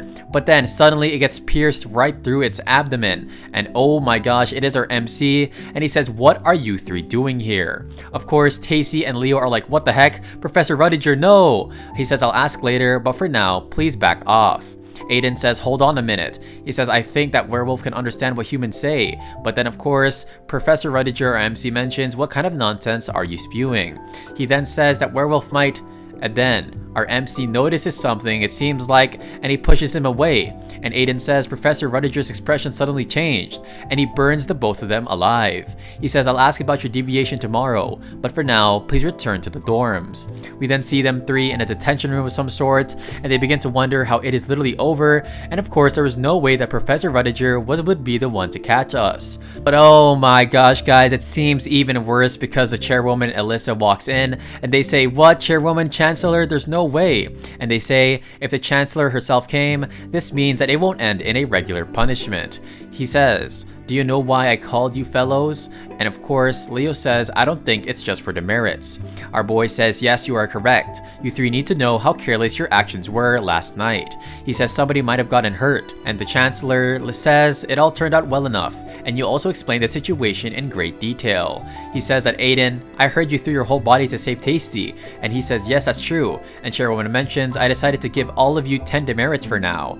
However, because you guys did something so good, I'll give you 20 merits to all three of you, so it seems they're up 10 merits. Our MC says, I agree with that, and he tells them to keep working hard in the future. And Aiden looks back at the professor, and it seems like he wants to know something. Chairwoman then says, I would have never expected you to ask me to go easy on those children, but our MC says, it wouldn't have looked good if my request was revealed. She then mentions, but would the werewolf really have no abnormalities? Our MC says, yes, no matter how hard I think, I don't remember feeling anything off. And she says, okay, nothing can be done then. Our MC says back then, as he looks back, as we see the werewolf stuck in strands and the baby werewolf, he mentions that that was definitely an untransformed human body. Oh my gosh. They were transforming humans into werewolves. We find out that those people were capturing humans and turning them into werewolves, and what a cruel thing to do. He says, I don't regret my decision. I would have been the one in danger if I didn't get rid of them. He says they harmed humans, and in the end, that truth hasn't changed. He then says with that, it's finally over, but of course he gets a message from Hans. And he tells Hans, Hans, I have a favor to ask of you. We then see the three who got scolded, and they ask each other if they are okay, and Leo mentions, yeah, I just have to be careful for the next few days. Tacy seems kind of wary though, looking at Aiden's expression, and he wonders, or she wonders, if something is wrong. He mentions that the baby wolf yesterday, there was a weird leash-like thing around its neck, and they were like, what the heck? And of course, Leo says, lower your voice. Aiden mentions that's why I tried to stop Professor Rudiger. He says, I thought somebody might have been controlling them. He then says, interesting. And then Tacy says, wait a second, what are you talking about? He says, it's definitely strange for a werewolf to have a leash on it though. And Aiden mentions, also, I don't want to be suspicious of him, but he felt a little off. He says at the time, Professor Rudiger definitely saw something. And Tacy says, are you trying to say that Professor Rudiger tried to hide something? He says, I'm not sure, but I know he has a feeling about something. And oh my gosh, he says, what if it's true? What if Professor Rudiger really is related to the rumor? He says there's no reason a theorem professor would do something like that, but what exactly if it's true? He says, are you stupid? Tacy says, don't you remember what the Chancellor said? She said that Professor Rudiger explained the situation to her in detail, and if he was actually doing something, why the heck would he do that? And they look at each other like, yeah, that is true. Anyway, Aiden says, let's go, Tacy, and she says, what? Me too? He says, well, we're eating together with friends. And of course, Tacy then blushes up, and oh gosh, she really is a tsundere. We then see Hans ask our MC if he checked the files he sent, and our MC says yes. We find out that there's a bunch of big guys going in and out of the nearby abandoned factory, and so he's sure that it is there. Our MC says that he's going, and we then see the factory here, and two people are talking about how one's bored to death, and how much longer do they have to stay there. One of them mentions it's all because of those brats that escaped. But letting them escape, how the heck were they handling things back then? They then begin to discuss even more, and we find out that the wolves defeated the guards and they pretty much ran away. But they hear something and they go to grab the revolver, however 2 bullets go right through their head and they fall to the ground. And yes, it is our boy, and he is wearing some sort of Assassin's Creed costume. Han says, what the heck, you're all dressed up, you really came prepared. Our MC says, would you ask if I helped you to go? And Han says, oh yeah, you're definitely going alone. He then asks how many people there are, and Han says there are 40 people. And our MC takes off his hood and he says, what's their fighting power? He mentions 3 of them have empowered armor and 2 are dark mages. He then says, Hans, about the family I asked you about, how old was the child? And Hans says 7 years old. He was a very young kid. He then says 7. I see. Thank you. Our MC then walks down these hallways with the bodies of these guys literally getting destroyed, and we see a random bee flying in the air for some reason. We then see it lands on this person's finger and it seems like it is communicating, and he says, it looks like somebody has infiltrated our base, and so that means I can decimate them without anybody caring, right? And let me know what you guys think is gonna happen to this dude. I think he's gonna get absolutely incinerated in like 5 seconds. Anyway, we see 2 revolvers go off and they shoot our MC, but our MC uses his very unique magic, and of course they say, "Dang it, this dude is a mage. Bullets won't work, so get out your knives." Really, you think knives are gonna work? Anyway, our MC shoots his gun and it seems like he used mana bullets, and they say, "What the heck? Magic bullets? Move aside." And this guy has a literal rocket laser blaster cannon or something. This guy really thinks he's about to do some damage. However, our MC just sends it all back and he says, "What the heck? An alchemy added metal elemental magic?" And we see that of course his system goes overboard and he even electrocutes himself. Our MC says that makes about 20 people, and he shoots something right behind him and he says, "Oh, they were watching me through an insect, I see." And so he wonders if the people doing this are the famous insect brothers from the backworld.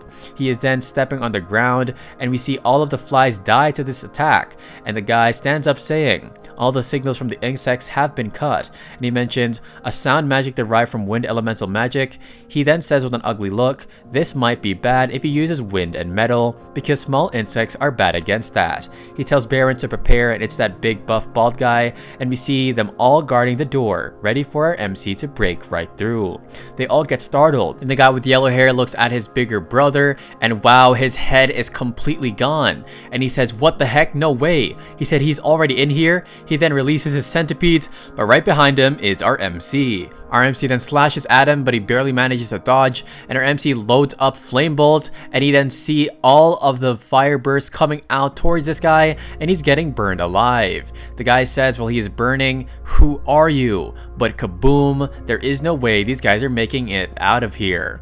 Our MC then sees insect legs come out of the dude's body, and we hear it hurts, and it seems like, oh my gosh, this dude's body has been possessed by an insect. He says, "My body has already transcended past human territory," and we see a huge monstrous demonic bug come out, and wow, he says, "I'll rip you to shreds." And yeah, bro, if that happened in real life, like, I think I'm just gonna faint. Anyway, we then see the monster begins to attack them all, like literally everybody, and the MC says to it, "Do you not care about your own servants?" And of course he dodges one of its attacks. Our MC loads up a flame bolt, and kaboom, but our MC manages to say, "How the heck did he dodge it with that body?" He launches a few more, and we see that it is barely unscathed after a direct hit of magic.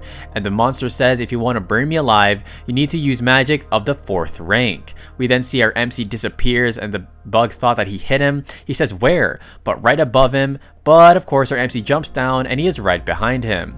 He says guns and 3rd rank magic are absolutely useless, and I didn't want to use this, but I have no choice.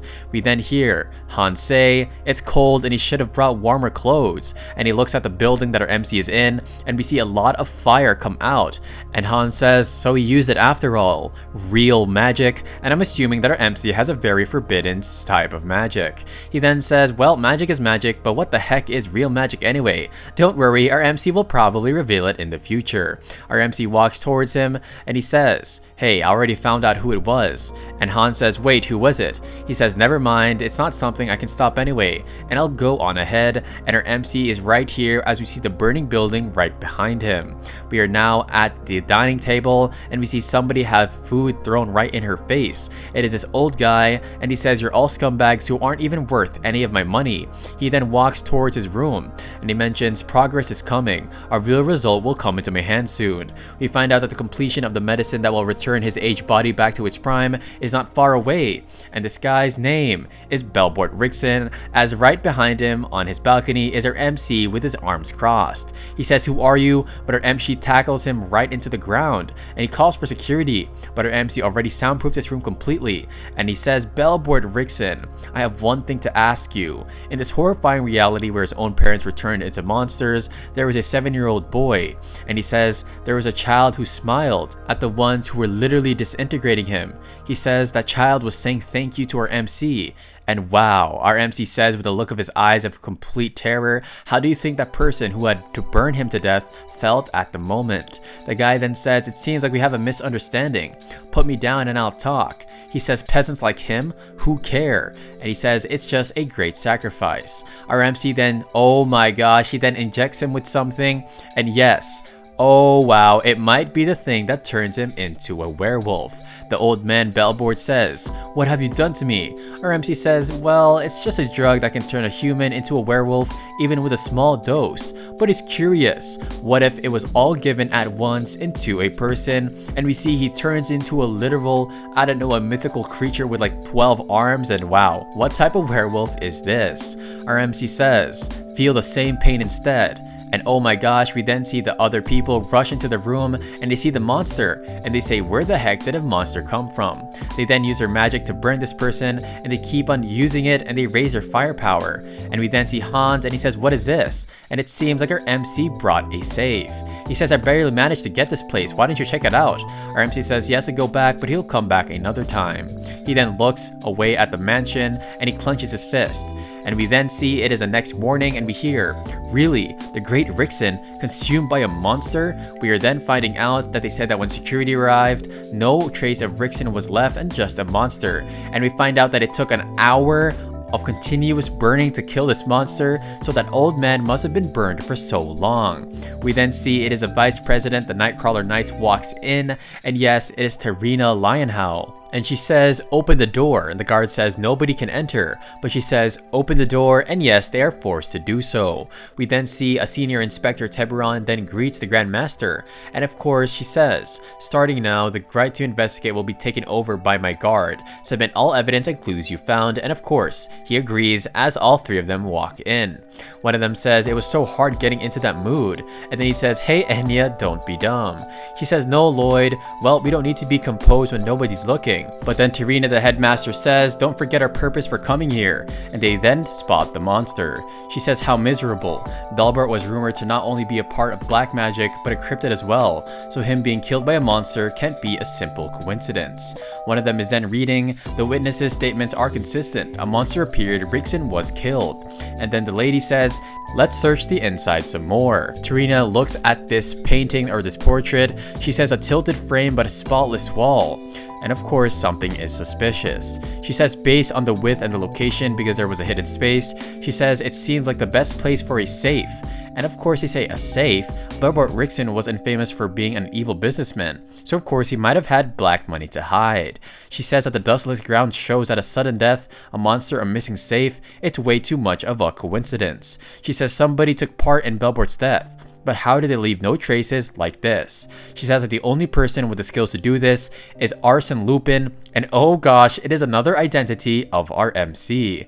The guy with glasses, Lloyd, says, "Is there anything wrong?" She says it's nothing, and she mentions, "Are there any unique cases in Leather Belk recently?" He says there was an abandoned factory that was burned down, and she says something's definitely there, so let's go and visit it. Our MC is now in a lot of pain in his office, and he says the after effects are no joke, because that real magic uses too much magic power. He says because he leaks magic power just by breathing, without the pre-made pills he would have been in trouble, and so it finally settles down. We find out that he doesn't have to worry about the werewolf situation because he burned all of them to a crisp, even the evidence. But he mentions, wait a second, there's actually somebody left. And it is Aiden. He says that he blocked me until the end, and of course him taking care of the werewolf looked unnatural, and so Aiden was the closest to him at that time, and our MC says that Aiden definitely saw something, and oh gosh. He says there is no guarantee that Aiden will keep his mouth shut, so he said, "I wonder if I have to kill him," and oh gosh, that is very scary. He then gets a flashback back, and of course, he sees Aiden giving that dude a healing pill, the werewolf. He mentions that of course killing a Theorn student bears too much of a risk, and so if something happens to him, he will be under suspicion. He says now that he thinks about it, that guy wrote that he learned a special type of magic from Wandering Mage when he was young, and he says, do we have to look at this as a strange coincidence? We then are on a shore where the destructed abandoned factory was, and we literally see it disintegrated, and we see Tarina Lionhowl, of course the Grand Master, and they begin to discuss how it is hard to find any evidence in this area. She then says, this happened at the same time as Belbort's death, and one of her subordinates says maybe it was just labeled as abandoned, but it's actually used, and she says, I think the same. She mentions otherwise it wouldn't suddenly catch on fire, and the one to her right says, what if dark mages were researched here and they burned it all down after getting caught?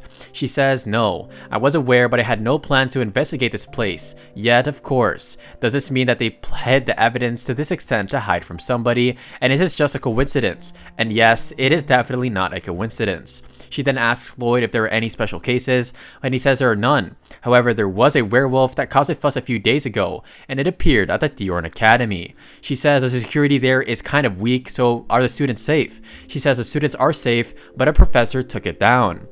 She then asks if they confirmed the corpse, and he says no, there was no corpse, and oh gosh, we find out, and he tells her that it was all burned. She says, burned, I see. He asks if they should go to Thorn, but she mentions let's focus on getting some evidence. She says she'll keep it as a possibility, that of course any weeds are in the Empire, and that's the reason for the Nightcrawler's existence. We then hear Professor Rudiger really hunted the werewolf, and they begin to gossip, but we see Linny here just looking kind of anxious. We then see it is a princess, her name is Erinder, and she says hello Erinder. She mentions why did it have to sit next to the princess? We then hear of course people saying what, that commoner, how dare she sit next to the princess? But then we see she gets a flashback back to that night, and Linny mentions Professor Rudiger should be okay, right? And of course, the princess says don't worry, he is a true Thorn professor. She then asks Linny why she was up so late, and she says, well, that's actually, well, it's just my fault for sleeping. Anyway, she asks the princess as she changes the subject, what were you doing here? And the princess says she was sending students who were outside back to the dorm. She then tells Linny to call her Sunbae, and everyone is equal at Thorn is the reason.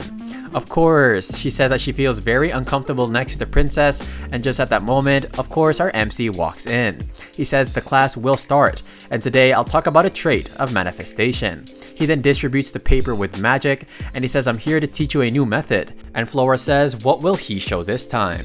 He says the method raises your elemental power from 20% all the way to 80%, and people look at each other like, bro, this has got to be a lie.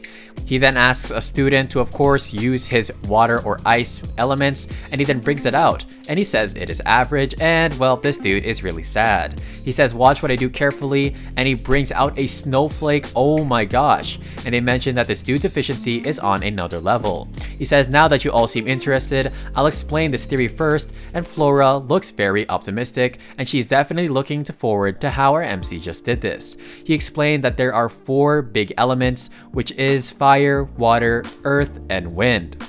He says, why does everybody know what elemental attribute magic develops so much? He says, I'll give 5 merits whoever answers it correctly. Some begin to answer and they get it wrong, and then we hear an answer. It was to erase the original fear of mankind, darkness. And oh gosh, this dude is really an emo, but he's trying to be different. Anyway, Flora says it is to burn and kill people, and everybody looks at each other like what the heck? And he explains that yes, they drown people in water, they burn things with fire, they cut with the wind, and they shock with electricity, and war and slaughter were the main reasons for the development of magic.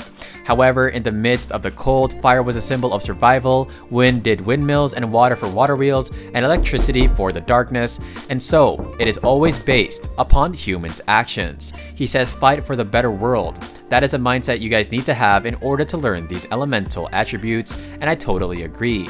Everybody begins to use their elemental attributes, and it seems like a lot of people are having a hard time, and Aiden looks pretty mad here, and Leo says, what are you doing? But Professor Rudiger then goes up to him, and he says, why is this dude being like this? He wonders if he's trying to put up an act and rebel against him, but he says, I see. He mentions that I see that you are pretty much embarrassed. He says a Thorn student, a special type user that doesn't have the basic sound, huh? He then begins to ponder, and he says, tell me your elemental attribute. Of course, Aiden says fire, water, and wind, and he says let's try the fire element. And Professor Rudiger, or MC, mentions, I will teach you, I'm never going to abandon a single student, and everybody looks pretty happy. He then begins to manifest it, and he says now think about that magic into an element, and as I said, fire, and he begins to try it. Our MC then says try to feel your elements, but it seems like nothing's happening. We then see a fire blow up from his memory, and there's a furnace in the campfire or in the fireplace, and this is during a snowstorm. He says the bitter smell of burning firewood and the scent of charcoal and the smell of soup being cooked. He was pretty happy here. However, he then, oh my gosh, we see a very beautiful fire come out of nowhere, and I wonder what he thought of. Professor Rudiger, of course, is smiling as he says, you're pretty good. He says, I can tell what you thought of. He says, instead of a normal elemental, it is your own flame. It is your magic, and don't forget that. And they are definitely left speechless. He says, now use your senses based on your own experiences, because basic knowledge must be your foundation. And he says, a real mage must put something special by thinking, of course, of an intense moment in your life. We then see the people begin to do it and they're really happy because it definitely worked. But Flora is looking kind of optimistic. Just kidding. She looks definitely let down. She says, I thought he would show something I didn't know, but I guess I was hoping on nothing. She then wonders why is he trying so hard to teach that freshman in detail and even complimenting him at that. She says, you know what, I'm gonna do it on my own. She says, you know what, where did that person go who shaved me? Of course, the professor. And she says, as she lets up her own technique, let's see if you can complement mine. And it is actually overlapping magic. And oh my gosh, she's using wind to make a whirlpool. However, it starts to go awry. And she says, oh my gosh, this is getting dangerous. Flora, stop this. But it seems like she can't do so. And she tells everybody to run away. He then says, focus to Flora. And it is our MC putting his hand on the magic. And he mentions, don't give up and control your power, and he is going to help her.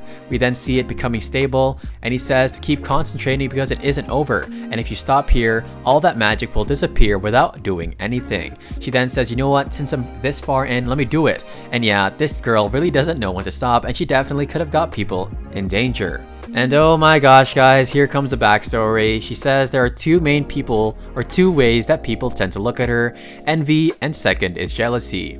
She says what was really hard for her to handle was a cold stare of her father. We then hear, Flora Lumos, I'll be giving you 10 demerit points, and at that same moment she felt that same frustration from her father. We then see the magic start to truly stabilize, just a little more, and we see this beautiful thing start to manifest. The MC then steps closer and he says, you did a foolish thing, Flora Lumos, and oh my gosh, he mentions it doesn't matter if you fail at the magic you're attempting, anyone can fail. However, forcing other students to endure it is pretty much a hazard. He then says you try to combine fire and ice and it's difficult to combine two elements that are really opposite to each other. She then says, I understand I went too far, however, it was perfect. And oh gosh, our MC then does it perfectly, and wow. He says, your combined element is beautiful. That's because you managed to freeze a burning flame. However, that's all there is to it. He says, what use is there to show off? And oh gosh, she has her head down like she's getting scolded, and even her friend says, Flora, are you alright? However, our MC then explodes his magic up into the air and it literally starts snowing. Oh my gosh. She then says in her head, wow, it is my complete defeat. And of course, the MC says, Flora, I'm not berating you because you're lacking in skill. He then mentions, I honestly think that the ability you have is very entertaining. And he says the real problem is that all she does with her magic is to show off to others. He then puts his hand on her shoulder and he says, live up to your worth. I hope that you can pursue this. And then he tells everybody to go to their seats. And she mentions, even my father never looked at me like that. And Flora seems kind of confused by this. She says that he must have used more mana than he did now. And yes guys, our MC says in his head while he turns his back, really, I'm glad that I had the medicine in my mouth because he feels like his head is going to explode. He says not only did she manage to combine elements, she was even close to pulling off a high-level magic in combining 3 of them. He then mentions, even if that's the case, I hope you went through your hardships because it seems like Flora has a pretty bad personality. He says what I told you as advice weren't really empty words, and it seems our MC has some experience in this department as well. Our MC says, so this is Theorn, huh? Everything seems to be going well. He gets a flashback to the headmaster mentioning that the freshmen this year had a lot of talent, and they're called the Golden Age of Students. We then see Linny, and it seems like her magic is crystal clear, and her MC says it seems like an element isn't materializing, and yes, there is no element at all. He then concludes the class and he says, Renee or Linny, please follow me to the office. We are then in the office and he says, wait right here. And Linny says, wait a second, is this a personal meeting?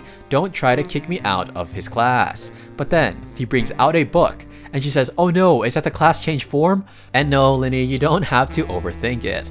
We then see she apologizes and she asks to stay in the class and he says, what are you talking about? Please take this book.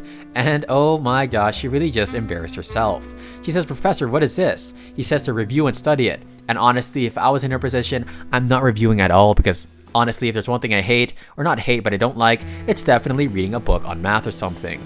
This is pretty much the understanding of non-elemental magic, and he says I happen to know some people and this is the result of a girl's lifelong research. She then asks where she is, and he says she's already gone from this world, and her MC looks kind of gloomy. The chapter starts and he asks Lin, how do you feel about somebody who can only control one element? And she says, well, they pretty much have no talent. He says somebody that can't control one element, that is actually false, that they have no talent. It is somebody who has endless talent in that one element. He explains that their magic can interfere with natural phenomena, as you see a picture here of that aqua controlling lady. He mentions that so that's what it means to control just one element. So what do you think non-elemental magic is like? She explains it just sounds like a magic with no element, and as he's about to sip on his tea, he says it's not known whether or not non-elemental magic has elements or not. However, there was a time when metal, the 10th element, was treated as the earth element, so there's no need to be anxious, because in their world and their magic, they know that it is constantly in an endless change and an endless cycle of growing even further. He says just read that book, and that is my personal assignment for you. He then says that he is kind of surprised by the fact that she uses non-elemental magic, and he also mentions that she has a magic eye of judgment, and he says who could have known that he'd see those type of eyes once again. And it seems like her MC has some sort of secret that he's hiding from us, but don't worry, I'll definitely uncover that. He says that it hasn't awakened yet, and I don't think she's aware of it herself either, that the book she wrote is returned back to Linny, and he says, is this what you would call destiny? And I'm pretty sure it is. We are back at the academy, and it is Mr. Four Eyes, and he's practicing his magic. He says that he almost got it, because of course, Professor Ludger's method was of huge help. He says that Professor's magic was so kind and gentle, and he really wondered if he was wrong in doubting him. However, don't worry bro, our MC got like 12,000 different identities. We then see he notices some people talking across, and he says that must be somebody important. And he then asks some random noble trash, hey, is that you Aiden, the student who couldn't even properly manifest an elemental property? Of course, we see Leo begin to get mad, but he says, don't worry Leo, calm down and leave it to me. He says, please just go quietly on your way. But then the other guy, the noble, just really tells him to kneel. And oh my gosh, this is who we don't want to be here. It is Tacy, and she says, what the heck, have you no shame as a noble?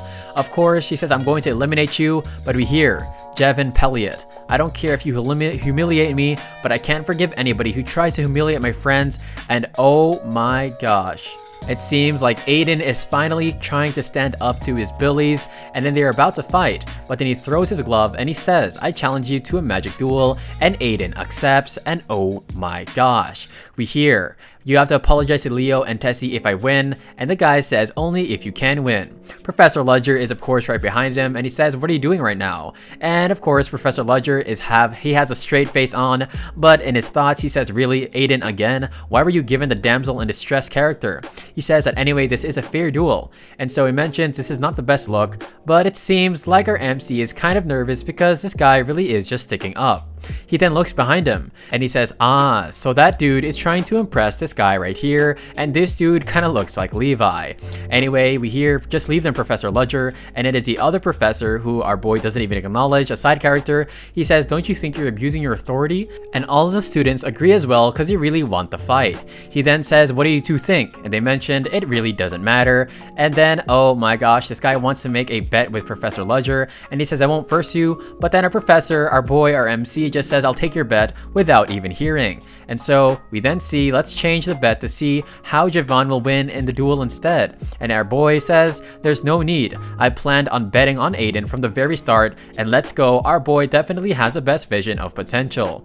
Chris Bennymore, the Four Eyes, he then says, we both teach a class on conjuration, but then our MC says, wait, you teach conjuration? And this guy gets frustrated because our MC literally knows nothing about this dude, and yep, he definitely just humiliated him. Of course, we then see Aiden trying to go up to the professor, and he mentions, I'm sorry, it's all my fault. But our MC just says, you should think about how you are going to win, and he mentions that they both have different starting points, and if he says that too early, to say that he'll lose, of course, that's not a good thing. Aiden then says, what do you mean? Because our MC says there is a lot of variables in a fight, and he says to use them when it counts, and Aiden says, I could probably win if I use it, but then of course our MC tells him not to. He says, Aiden, or he says, Professor, I don't want to win using my anti-magic. I want to win on my skills alone. And then he begs the teacher to teach him, and let's go, our MC is about to get his first disciple. We then get a flashback of a black-haired lady saying, If you tell people and show them that you know anti-magic, you'll get caught up in annoying situations, as you see a cute little Aiden right here when he was a bit younger. Of course, he says that's what gets me paid, and I'm guessing that this was his tutor. He says there will come a time when you have to choose something in life, and that's when you need to follow your heart, but sometimes, guys, that's pretty bad advice because, you know, our hearts aren't necessarily the best thing. Our MC then says, what the heck is this kid saying right now? Because our MC could really care less, and he knows that a lot of these anime characters are kind of, well, cliche. He says that I only accepted the bet because of his irregular magic, but now he wants to win with his own skills, so our MC is definitely might lose, guys. He mentions, I'll show you how to gain the upper hand in a battle against a mage. He says there's no guarantee you'll win, but Aiden seems very determined, and he says, come on, let's go. We then see Leo as well as Tacy behind them, and it looks like they're also looking forward towards the match. Of course, we then see Aiden is absolutely exhausted, and he says, how the heck does the professor know I will win? But our MC, or no, it is actually Chris, the Four Eyes, he's burning a piece of paper. He says like our MC acts like he's not, but our MC is definitely desperate to win, and he tells, of course, the noble to make sure he wins at all costs. He then brings something out of his desk, and oh my gosh, it seems to be an amplification potion. Of course, the noble trash says, won't I be disqualified if they find this out? He then says, no, don't worry. I'm sure the commoner will also do whatever he can to win, but nope, he's not the same as you Chris Four Eyes piece of trash, and oh my gosh, I'm sorry for roasting that guy. Anyway, we then begin to start the class, and everybody is gossiping about who they think will win, whether it is the noble or the Aiden, and he says that the Aiden was one of the people involved in the werewolf incident, and so although he didn't kill it himself, Professor Ludger killed it, and so they begin to wonder what exactly is on both of their minds. Of course, we then see Professor Chris Bennymore, and he says, really? This guy can really hear all of the conversations of the students, so he begins to get pissed. But our MC just has a straight face, and he's probably thinking about how the heck that he came here in the first place. We then see Chairwoman Alyssa, and she looks very beautiful here, as well as the other vice chairman, and she says, hello there, Professor Chris Bennymore. And yeah, our Professor Chris Bennymore probably is a simp for the chairwoman. She then says, Professor Ludger, how have you been? And her MC says, I'm fine. She then asks, I heard there was a bet. Who did you bet on? And Professor Ludger obviously says Aiden. She says, I can't wait. Of course, the student's safety is of the utmost importance. As you see Aiden walk in, and he is wearing some chainmail, or sorry, just some steel armor, of course, as well as Jean. Or his name's Javon, but he's a side character that's about to get wrecked, so I don't really care. Anyway, the guy then says, are you both ready? And so, this guy looks at the sheathed sword of our boy Aiden, and he explains that it's the stick he's going to use during the battle, and the guy mentions, that looks like a sword to me. He says, nope, the stick was just made to look like a sword. Anyway, he says that it's blunt and it's not even sharp, so I'm pretty sure this dude, the referee, is obviously expecting Aiden to lose, but that won't happen. We then see it starts, and they both sent some flares towards each other. Our MC mentions that I knew it, he started with fire property, and so Javon, the noble, would probably go with his strongest property first. He says, however, just by judging by elementals, I am definitely at a disadvantage, but that's only when our magic power is the same, as he absolutely burns through his water attack, and our boy Aiden just barely manages to dodge it. Javon yells out that you and I are on completely different levels, you commoner filth, but our MC, oh, I forgot he wasn't the MC, but Aiden, the next MC probably, uses his fire attack to meet our other boy's attack. We then see Javon is about to launch another awesome attack, or ugly attack, because, you know, Javon, he says, are you finally going to give up? And Chris Bennymore looks very cocky here, but he says, is that what I think it is? And it seems like our boy Aiden is charging towards him with some sort of mana circle on the tip of his sword. Chris Bennymore mentions that this is the pillar technique. He says, how does he know the technique used by combat mages? And of course, he has nobody else to look to except our boy Ludger. We then see the attack is about to pursue, and Javon mentions that the basics of magic is to concentrate, and so it'll be really hard for him to concentrate on conjuring anything while he's moving so fast. He says, I've already completed my spell. It seems like it's some sort of lightning. However, our boy Aiden actually somehow manages to block it out with a barrier, and of course Javon says, why the heck isn't it working? And our boy then throws the attack at him, and he gets hit in the head, and we see our boy Aiden looking down on Javon, and he says, it is my turn.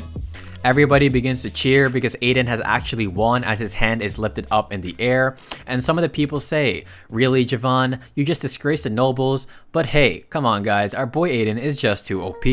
It seems like Javon is absolutely angry, and he says, "No way I lost. I'm Javon Pelliot. There's no way I lost." He then loads up an attack after the match is finished, and he is about to attack Aiden, as well as the referee. What is this kid doing? And oh my gosh, Aiden then slices up his magic attack using his anti-magic, and he seems like finally revealed what's up his sleeve. Everybody wonders, what the heck, did he just strike the magic? And our boy, our MC, says he was so stubborn about using it, but it seems like he did so when it was definitely the time for it. And yep, that's definitely what you should do.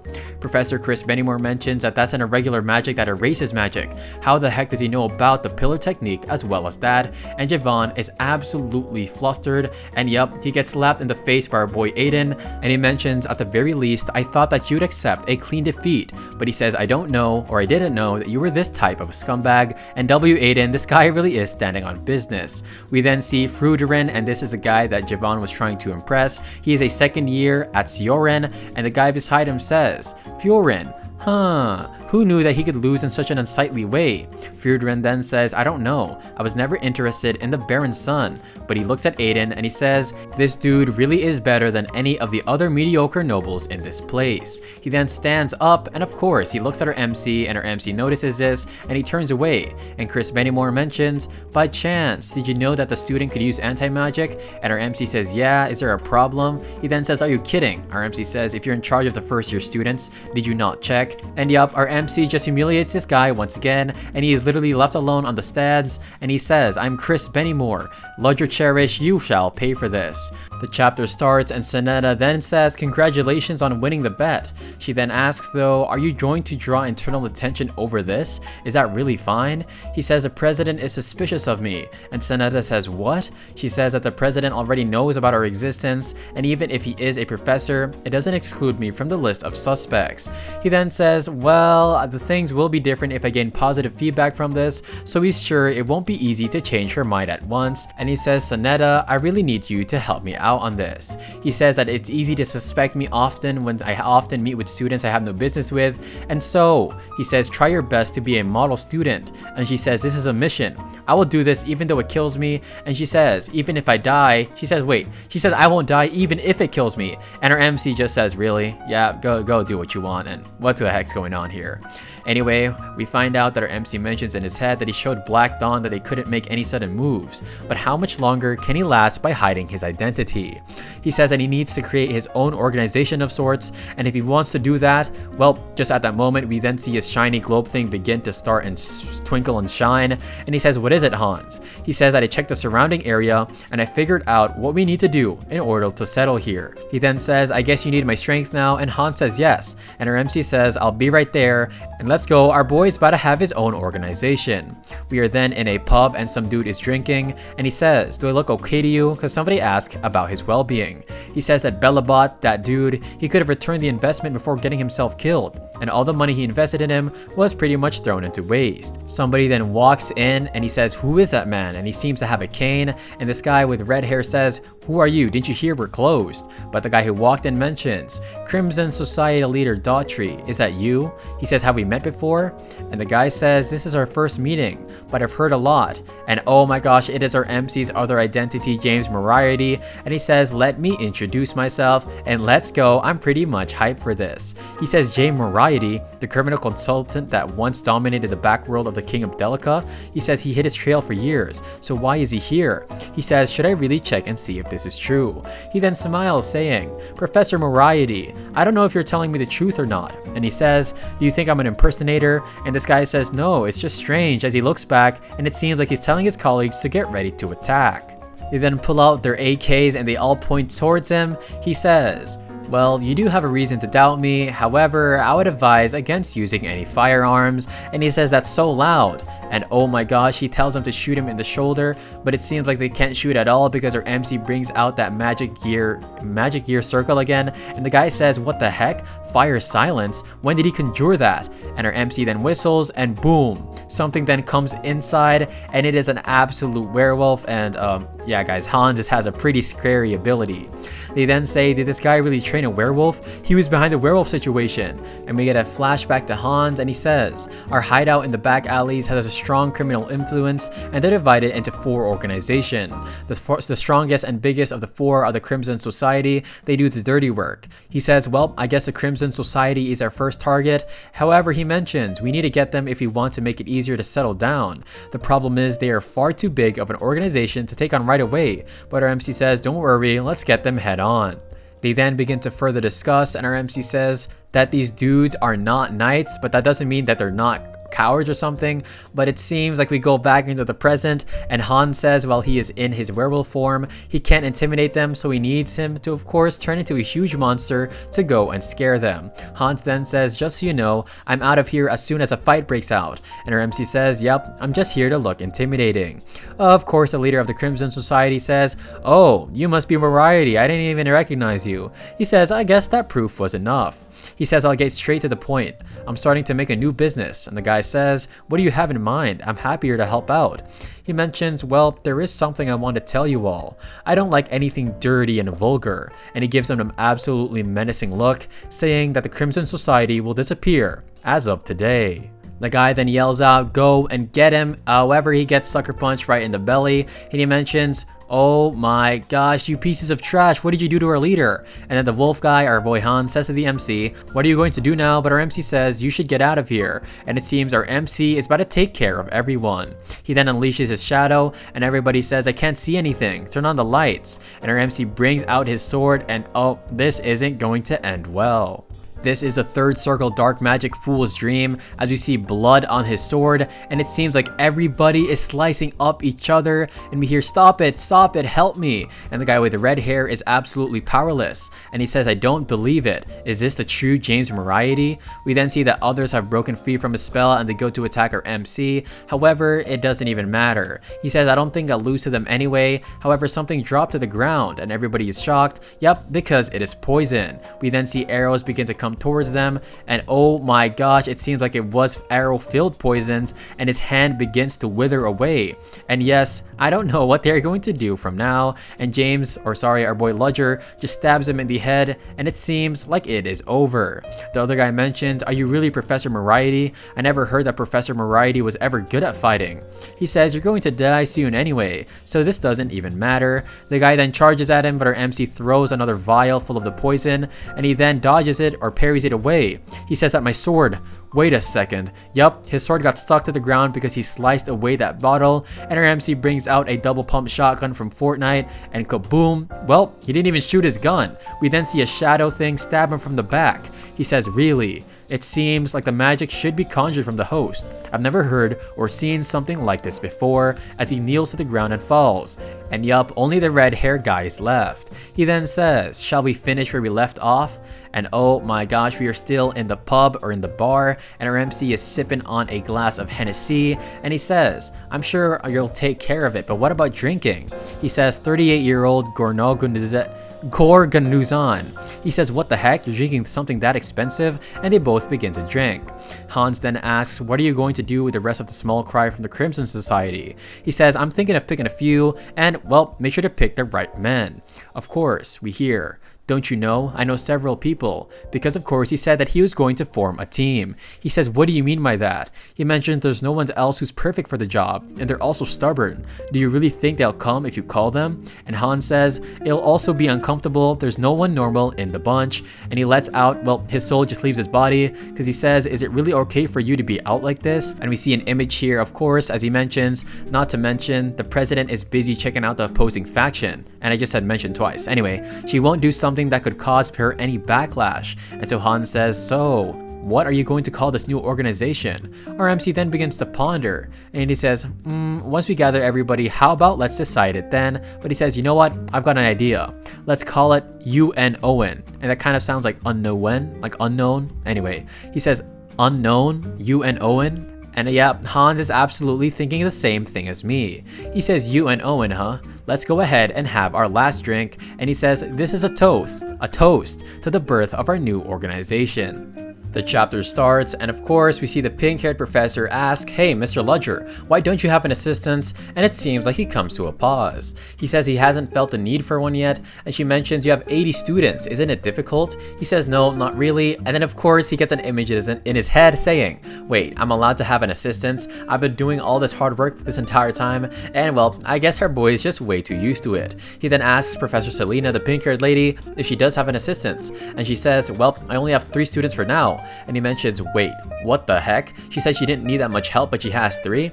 And anyway, he then looks to the right, which is Professor Chris Bennymore, and he seems kind of mad, but right behind him are a lot of assistants. And of course, the other mentions, well, you should definitely get yourself some assistants because it's only going to get harder from now on. He then says, okay, and he flips his book, and he mentions, really, assistants actually receive extra credit and private lessons, and there really are no restrictions to grade levels, and even new professors are allotted at least 6 attendants. Wait, what? That's actually a lot. Anyway, he then begins to ponder, because this is the same as a grad student in the 21st century. He then says, I guess it would be nice to have somebody take care of the tedious tasks, and he says, who the heck should I pick? He then looks at a list of students, and I know pretty much who he's gonna pick. We then see him walking, and we hear, if you have something to say to me, just come out and say it, Sonetta. She then apologizes because she's literally in the corner. She mentions that I couldn't help myself to see you, and of course our MC looks back and wonders if he has anything to do. And he then says, I have some business with you. Come here and talk to me. He mentions, wait, she mentions, what the heck, what do you want me to do? And he says, Sonetta, can you please be my assistant? And of course, it seems like she's kind of confused by this. Anyway, she says, what, your assistant? What are you talking about? He mentions that they can definitely meet in secret if he becomes or she becomes his assistant. And so that's definitely one of the best persons that he could pick. He then says, I won't force you if you want to, but of course she says yes, yes, yes, and she nods very furiously, and he says she's definitely not a bad choice for his first assistant, and I'm definitely wondering who he's going to pick next. Anyway, an hour later, we then see Sonetta give him these papers, and of course she has sparkling eyes. Our MC then commends her, saying good job, and he says really in just an hour she filled up this list. We are back at the classroom, and we see it is Linny and Erendir, the princess, and they say it's noisier than usual because of course people are talking about a strange rumor. And of course the princess tells our girl Linny that Professor Ludger is recruiting assistants, and she says that's pretty amazing. We then hear that's just a rumor, but however, the hottest rumor is still about that. And yup, it is about the all-powerful stone that grants wishes, and that rumor has it that it's somewhere here in Sioren.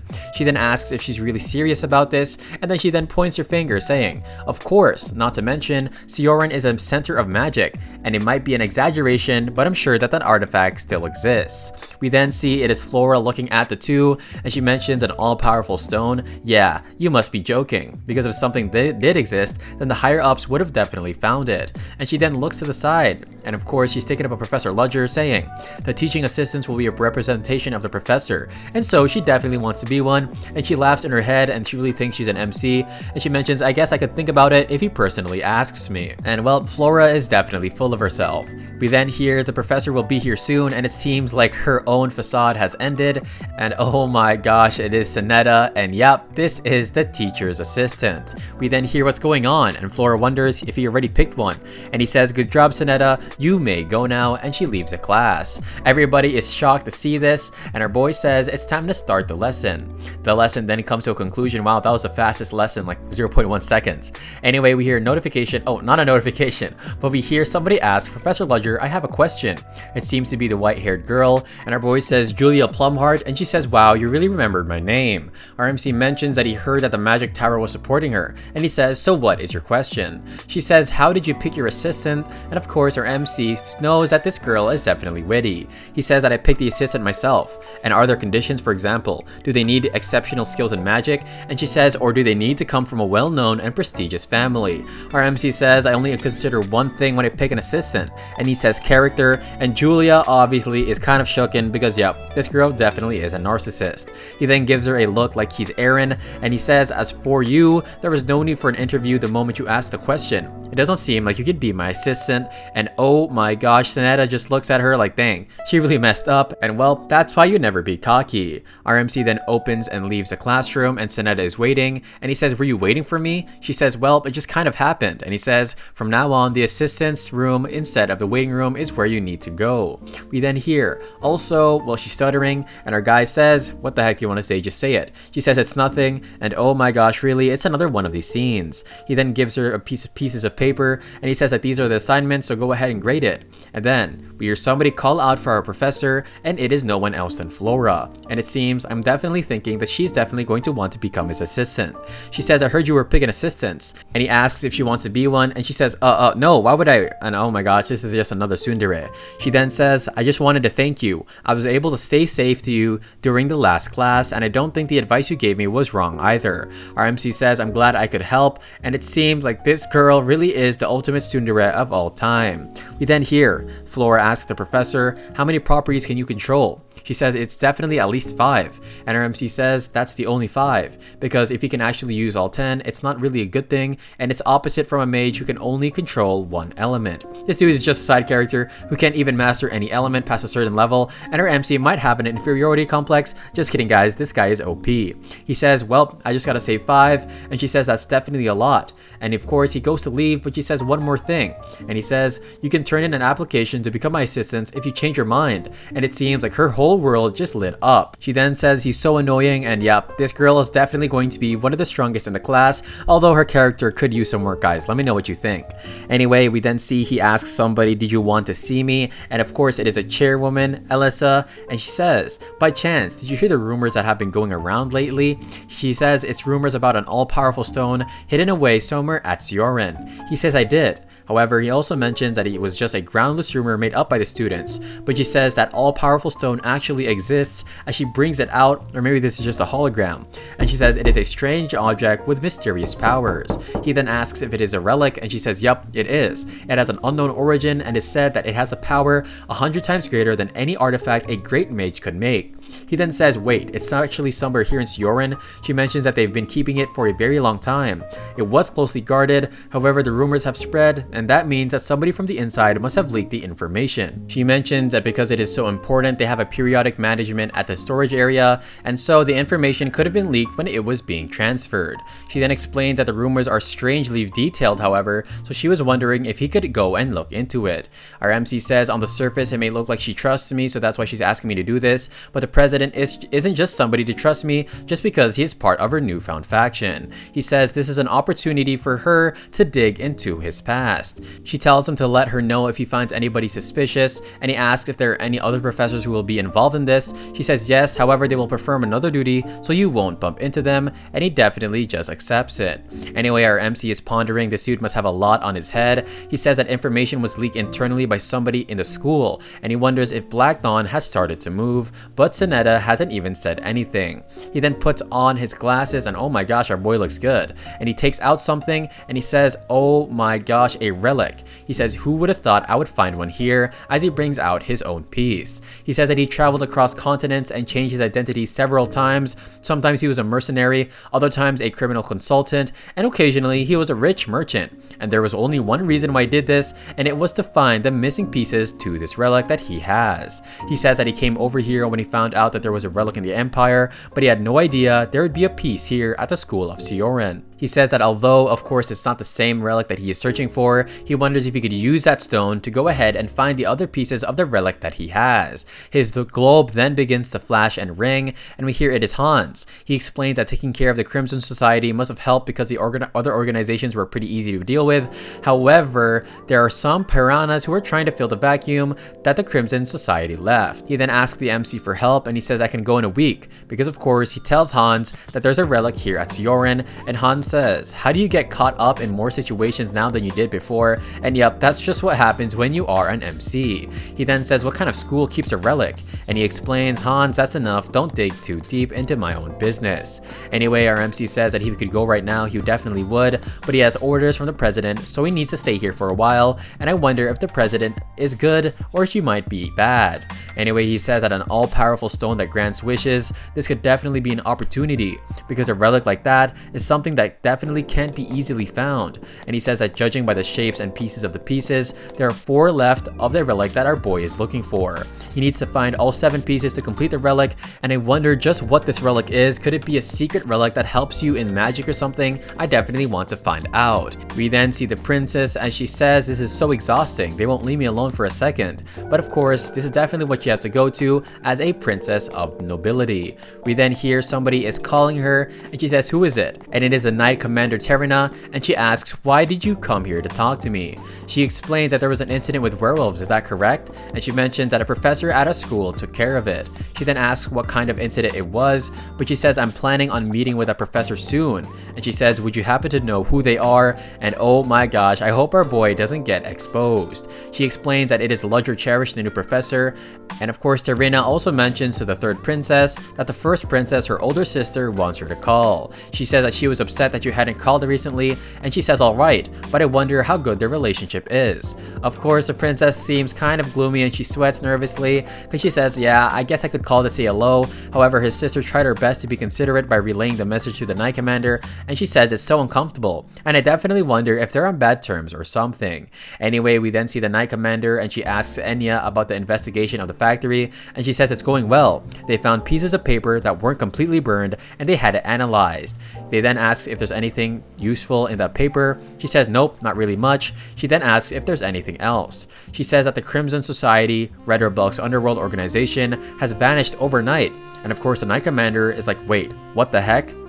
Her subordinate then asks her if she thinks that this has something to do with the incident. However, the subordinate says no, but we should keep a close watch on it. She says forget it, there's no reason to worry about it. Let's focus on the investigation at hand. They said that they will investigate Red Rebel soon, so they have to head for Sioran currently right now. The rumors spread like actual wildfire, and we see our boy, our MC, is right here giving a class a lesson. He says there will be students who will go off on their own as they did during the werewolf incident, and hopefully nothing bad actually happens. Everybody in class is so sleepy, and even they're beginning to sleep, take a nap, and stretch. However, our MC slams his hand on a book, and he says, you all seem bored, so why don't I show you all something interesting? He then puts fire out on his hand, and he says, hey, mages always use themselves as a center while manifesting magic. That's because magic comes from the person who casts it. However, he puts away the flame and says, and everybody is shocked when it actually appears in front of somebody else's desk.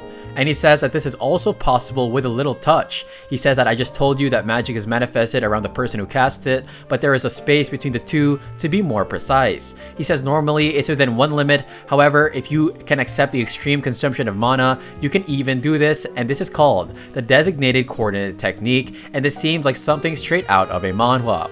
Well, it technically is. Anyway, Flora is absolutely shocked by this as she looks at the fire disappear, and of course she mentions, I've never heard something like that. And of course our MC just says, I'm sure that sounds very interesting to you, but this is just a modification of conjuration magic.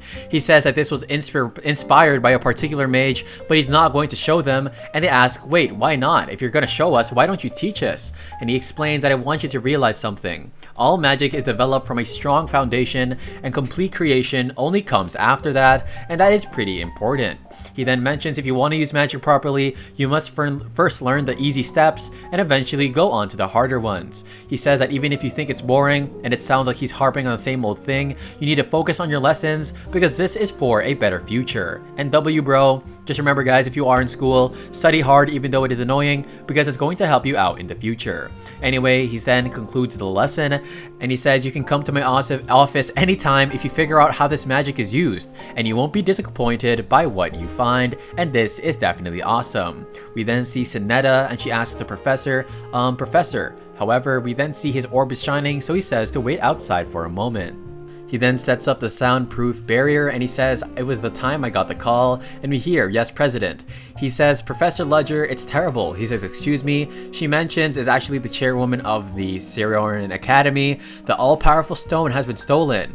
She then says, I underestimated the enemy, and her boy asks what exactly happened. She says that they already knew the location of where the stone was, and of course they struck us down before they could make a move. And she seems very nervous here, and she says that became her mistake because of course even if if the rumors had spread, she thought it would be okay if they took care of it clearly, or hastily. Why did I say clearly? Anyway, he then asks, what do you think our golden time is? And she says, until midnight, that's the only time we are able to do so. We then hear, do you want to know anything else? And our MC says, I think it's better if he starts looking for it before, of course, asking more questions. Our MC then says that he did expect something to happen, but this is way too soon, and he wonders what they are thinking. He then says something isn't right. The situation is first order really behind it, and he comes to think of it, he says, Sedina, come in. He explains that the subordinates have carried out a job on their own. She says yes, but it seems like she's kind of scared for some reason. And he says, explain everything from the start. Tell me exactly what had happened, and oh my gosh, I wonder if the school definitely plotted this on their own. We then see, judging by the investigation, it seems that things got started from a third order asking for information. And of course, there was actually a document about the all-powerful stone already, and the rumors about the stone had already started spreading amongst the students. After investigating, the third order found the existence and the storage location of the powerful relics. And of course, the third order told the second order, but the second order didn't report his findings to the higher-ups, and so he decided to do this on his own. We find out that this guy's name is Demires, and among the other second orders, he has close connections with the government and takes these types of issues. And yeah, this guy's basically pretty much a crook, guys. Anyway, Professor Ludger asks, I see, he should have informed First Order on this. He says, did he really think I wouldn't know? And Sedena says, well, my guess is that he was after the First Order position, because Zero Order said that any of the 7 First Order positions can be changed at any moment, and compared to his greed, Demires isn't that capable, so he's sure using this to get into the First Order. Our MC then asks, I see, what about the information on their situation right now? And of course, Sedena asks, are you going to get involved? And our MC says, yep, we'll be revealed if we're not very careful. Sedena then says, all I know is that they went towards a silent forest. And our MC says, okay, it's time to stop. And he says, good job, Sedena. And she gives a smile on her face, and look at her right here, she's about to cry, and honestly, I wonder how sad of a backstory it is if you're going to cry over a simple compliment. But hey, W Sedena. Anyway, our MC says, all I did was say a few words. Why did she make that type of face? And yep, he's definitely right about that. He says, you know what, whatever, it's now time to start the hunt, and he says, Ateru Nocturnes, and oh my gosh, this is his shadow ability, and he goes into the darkness. Of course, we then see our MC that this Ateru Nocturnes is actually a summoning magic, and this type of magic consumes an immense amount of power, but it also consumes the user's presence altogether in return, as he walks past Flora as well as her friend, and it seems like none of them noticed. However, Flora actually noticed, and she says it felt like something just passed her, and she says I could smell the magic, and that's definitely interesting. Anyway, we then see we are inside of some sort of restricted area, and we hear, it's dangerous, shall we try to gather our forces and enter? And our MC is literally walking past all of these dudes, and he explains that no matter how hard anyone tried, the forest restored itself quickly, and everybody who went it inside ended up going mad, so the best thing to do is to keep it off limits. We then see it is a gloomy night, and we even see somebody shaking out of like, oh my gosh, utter fear or something, and the dude on his right with the hat says, snap out of it, you don't want to go mad. This guy then asks Demires, what do we do now? And he says, shut your mouth, I have a plan. And oh my gosh, Demires just looks like the typical villain. Of course, he says, the all-powerful stone, it's useless. He says that the power flowing is real, but why won't it react to anything he does? We then see they look up because somebody's there, and we hear a voice saying, is this everybody? And all of them are shook. They then begin to flinch and shiver, and he says, John Doe, and this is why you don't mess with the MC. He says, did you think I came here by myself, Second Order Demires? And of course, he says that he's definitely here to kill me. He has a stone in his hand, and he is literally shaking, and he then bows down and offers it up to him, saying, I offer this to you. And our MC says, good job, and then farewell, and oh my gosh, his shadows just stab all of them in the head at once. And he takes it away, and he says, why waste my breath? So this is the all-powerful stone. He mentions that this isn't actually a relic. It's filled with immense power, but that's all there is to it. He says, but the president told me, and at that same moment, he looks up in the sky. It is a purple ray of light, and we see it crashes into the ground, and we see Sakura flowers from the explosion. Of course, we then see the stone, and she says, I shot that with all my might. There's not a single scratch. That's the end of that, and it is a chairwoman, and I wonder, it seems like she actually set this all up. She says that I have the all-fake powerful stone. How she did put a lot of effort into it, and yup, it was her little bait. She says I hope Professor Ludger wasn't here, and she looks around, and it seems like Professor Ludger teleported right away. He says that that could have been bad, and we find out that as soon as he saw the sky, he used Atero Nocturnes, and when he cast a spell, it recognized himself as magic, so he's actually able to survive because teleportation doesn't exist in the world. We then hear that that's the 6th Circle Lecturer. Of course, that is a power of Alyssa Willow, and she is absolutely OP. He says that why did she get involved if she asked me to take care of it? Not to mention, however, he says, yup, it must be a trap, and we see he starts to go crazy in his mind, and he grabs the pills, and he says all the magic I used to get away really took a toll on his mana.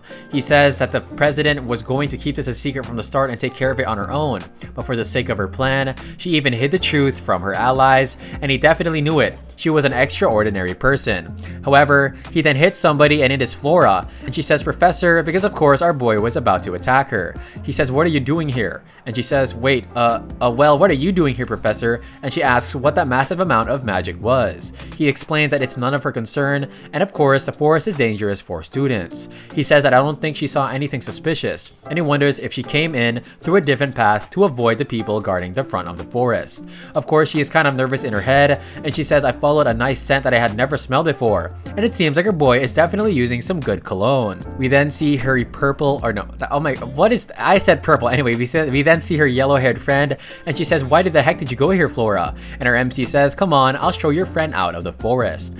And it seems like, oh my gosh, Flora saw our MC taking those pills, and she wonders what exactly he was taking.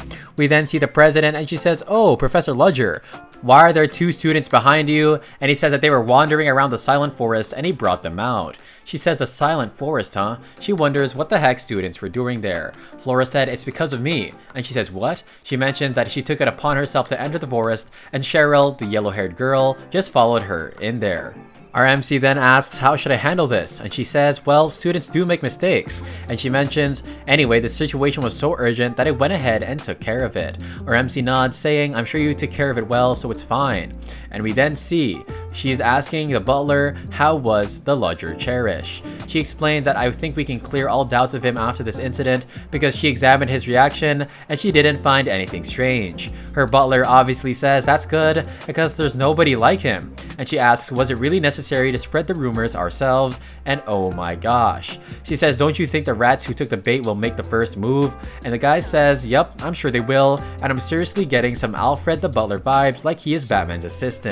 Anyway, we then enter a room and there's a lot of candles lit and there is something on top of this gravestone, not a gravestone, on top of this pillar.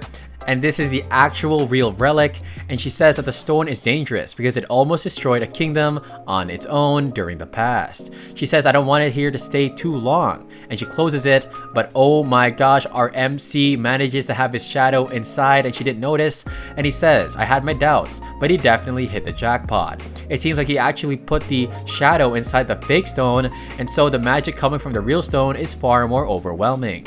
He says, you don't have enough power to make my real wish come true, and oh my gosh, the relic our MC is finding is probably 100 times more OP than this one. He then touches it, and he says, I'm sure you can tell me where the rest of the pieces are. We then see a great green energy come out of it, and he says it's pulling up even more magic, and it's doing what it can to dig into his inner self. He then tells it to be still, and of course he's trying to control the power in it, and he manages to do so. He then asks it to show him where the rest of the pieces are, and oh my gosh, he said he anticipated it, but it wasn't able to tell him everything. However, he says who knew it would be so close, and it seems like he definitely got a hint. Our MC is then on a call with Hans with his cool little globe device, and he says let's move up our meeting to tomorrow, and Hans says that's good, I was almost at his limit, and he wonders what's wrong with his voice. He says that it ended well, and it may only be one, but he even found the location of a relic, but he's actually been overworking himself when it comes to school, and he definitely hasn't been getting enough sleep. Hans says, well, you only found one, and the harvest is small compared to all your hard work, but there are 2 to be exact, but he already knows where one is, but the other one is here in Redder Belk, and Hans is suddenly shocked. He says that it's just a guess from the view I saw of the relic, but it seems it's at the auction house. Yup, it is a Kunst auction house, and he explains that that's the only one in the area, and there's a big event that is about to happen. Our MC says that it might have come in as an item to be auctioned off, and looking at the list of articles, can you do that? And he said no worries. He says I'll see you tomorrow night, and of course they then bid farewell. The day is up, and of course, we then see it is Flora, and she says, "What are you doing in front of my office right now, Flora?" And oh god, she got caught in 4K. She then says, "You weren't in your office," and he says, "What do you need?" She says, "Wait, what do I ask him? That unusual magic he used before, or about the medicine?" And yep, there's just an awkward silence in real life. Flora then says, wait, and he says, "What is it? Is it something so trivial?" And we then see water floating, as well as fire and ice. And she says, "What do you think?" And it seems like she manages to use a designated coordinate technique. And he says, "Surprising." And he says, "I had no idea there was a student who mastered the technique yet." She then says, "Well, I'm a genius." And of course, she's always full of herself. And she says, "I'm the only one who succeeded, so there should be a reward." He says, "Yeah, you do. How about I give you the maximum number of points I'm allowed to give at one time?" And she says, "Well, getting points for her efforts are a little bit disappointing." She says, "I want something different. Hold up." And of course, he tells her to go inside her office. She says, "Come to think of it, this is the first time in his office." And he says that the lab is over here. He then opens a door, and she says, "Wait, what the heck? What the heck is he researching? And I haven't even seen this guy, so well, we're the same as Flora. We should be very intrigued by what this is." Our MC says that he really was surprised, and so he's going to give her a reward. He says you can control your mana at one point, and then you manifest a technique at that point. And she says all I did was follow what he did. And he says, "You did something great." He then begins to draw something, and we then see, oh my gosh, it is this weird sort of hexagon. I'm just kidding, I don't know what this is, but it seems like it is a 4D object or something. And she says like she feels like her head is about to burst. And she says, "What is this sensation?" It seems like she literally fainted as she is on the couch wearing our MC's coat. And then he asks if she is up here. She says, "How long have I been out?" And he says 30 minutes. And she says, "What did you show me?" And yup, this is the Klein bottle. And he says that's what I call it. And this is pretty famous in the real world. He says that he saw it once before, so he tried making it with his mind, and he only uses it for experimental purposes. And she says, "Really? For experimental purposes? Is this guy crazy?" But anyway, he says you're unique and your body accepts magic through several of your senses. And of course, he mentions that your pupils dilated and your fingers started to shake when you saw my technique. And he says that it must have been shocking for you because it was a type of magic you've never seen. She then says, "Are you interested in my condition?" And he says, "Not at all. It doesn't matter to me what you are." He says, "But I'm sure the other people won't feel the same." And he then tells her to go ahead and get going. She says, "Why is he so calm? I wonder if he met somebody like me." And yeah, somebody like him with 20 million identities and traveling the world like Gon's father Jing, he probably has. Our boy is now dripped up in his suit, and oh my gosh, he's wearing the monogram. And of course, Han says, "Is that how you're going to dress on this side?" And he says, "Yup, I gotta show off my drip." Anyway, Han says it's the least we can do considering the place that we're going, because he brought a very nice car. They are then driving, and we arrive at a hall of some sort, and it seems like a very fancy palace. Our MC says that it's unnecessary and loud, however, it is such a famous place. They then are about to enter, and they mention you can't enter the 4th floor without permission. He then shows them the ticket, and of course they are allowed inside. Our MC mentions how the 4th floor is definitely different from the ones below, and Hans explains that there's no fighting on the 4th floor, that's why there are no security guards on that entire floor either. Our MC says so there's a reason they invited us to this place. They want to check and see if we'll abide by the common law. They then enter, and oh my gosh, it seems like they're wearing masks of some sort. Well, actually, one is wearing a veil on her head, and the other ones don't have their faces drawn in. He says, "Let's go ahead and take a look what they are like." Anyway, we then see some food on the table, and they say, "James Moriarty, I'm sure you wouldn't lie here. I heard you disappeared after you failed to raise the kingdom of Delica." Oh wow, this lady really seems pretty cute, and anyway, or demure. Anyway, she says, "Do you plan on failing this time as well?" And she is the head of the Black Rose Ladies, and her name is Violetta.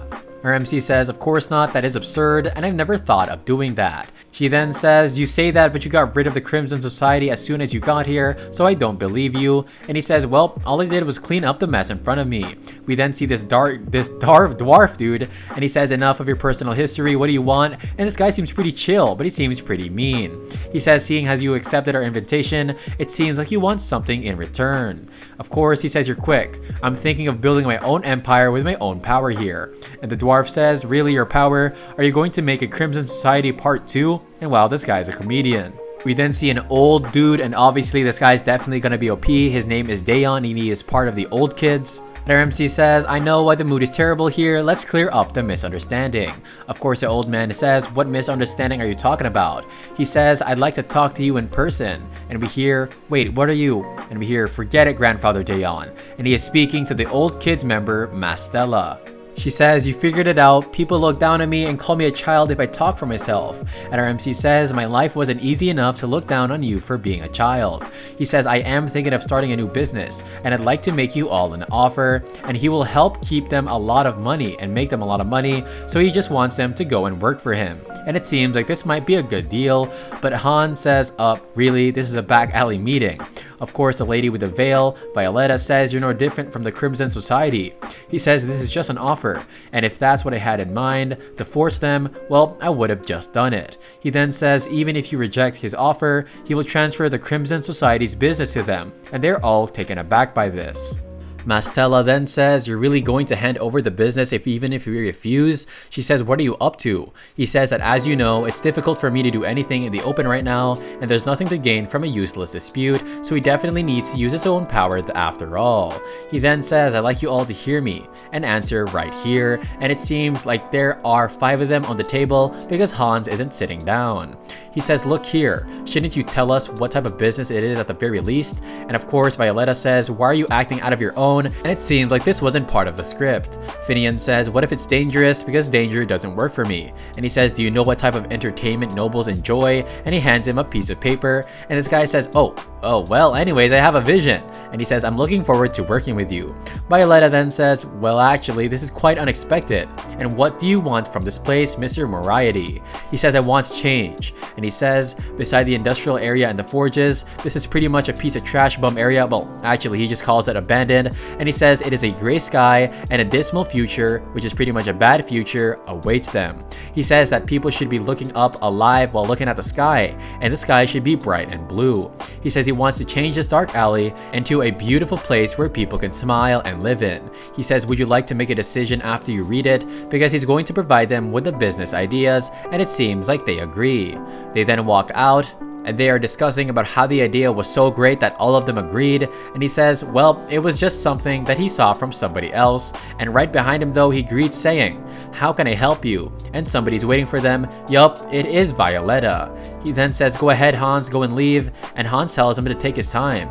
She then says, do you really think it can be successful? And our boy says, really, I got Riz, bro, get away from me. Anyway, just kidding. He says, oh, really? Why do you think it won't be successful? She says, well, the clothing market is dominated by nobles and wealthy merchants. Do you really think we have a chance? And he says, well, that's not what the customers are after. Light and comfortable clothes that can be worn by the public. Once there are more consumers, it'll be a trend after that. And then he looks at her and he says, we'll be able to apply magic to your fashion as well. And she says, oh, how did you know? He says, a mage recognizes a mage. And she unveils herself, and oh my gosh, it seems like she has a burn on her eye. And he says, a magical burn, huh? She mentions, yup, it's the work of a twisted and possessive mage who actually taught her how to use magic, and that's a pretty sad story.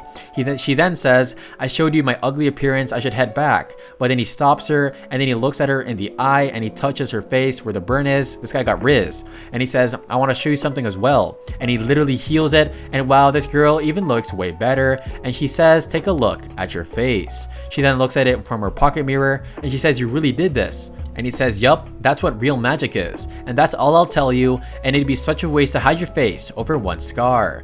She says, well, I'm actually used to covering my face now, so I'm gonna do this for now until maybe in the future. And she says, I'm impressed with meeting you today, and he yells out Violetta, and oh my gosh, it seems like he saved her from an arrow attack.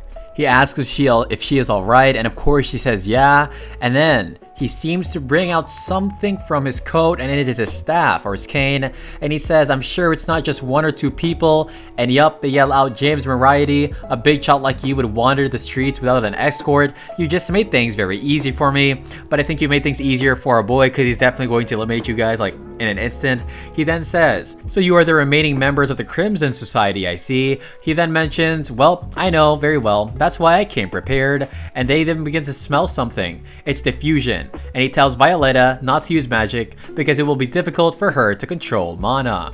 He then says, "That voice, I'm glad I waited. Who knew we'd kill 2 birds with 1 stone?" And Violetta brings out her umbrella and she clenches it, saying, "These guys really are a bother." They are now ready to fight, and she says, "Well, we can't run away, so let's go." He says, "How do you like to dance?" And she says, "Well, let's do the cha-cha." Well, she didn't say that, but anyway. They are then surrounded, and of course they are ready to finally beat these guys up. The chapter starts, and of course it starts with a stab from our MC as well as Violetta, and the bandits mention, hey, he's strong even without his magic, and he mentions those 2 must be pretty worn out, so go ahead and attack them pretty much longer. Violetta says that she's already tired, and maybe it's the lack of exercise, but our MC says he really needs to focus on building his stamina when this is all over. Our MC then mentions that he doesn't see the person who actually shot the arrow, and he wonders if he has been hiding since the raid had started. He says there must be a pro amongst them, so he has to lock in. He then grabs Violetta by her legs, and he dashes away. And of course they're calling him a fool for doing this. She then mentions, "What are you doing right now?" He says there's a professional assassin among them, and there's no point in fighting here because we're at a disadvantage. We then see somebody dashes right past the bandits, and yep, these are professional assassins, and oh my gosh. Our boy is then wondering who they are, and Violetta says that there is a group of assassins from the southern desert, and they definitely eliminate people just for money. He says, "Really? The southern desert?" He had his doubts, but they are the Kalaspa assassins. He then says hold on as he uses a grappling hook like he's Batman, and he goes towards the roof. And right behind them are the assassins, and it seems like they can keep up. Our Violetta then brings out her umbrella and it manages to block the attack, however it gets incinerated, and she says, how are they using something that could melt my special parasol? The MC says that most things won't be able to block it, and she says what to do now. He then says we either need to run, or of course we can wait for them to run out of their kunais. He then says hold on tight as he grabs her, and our boy got infinite riz as he goes down the roof, and of course the other assassins are looking at each other and they go to follow them.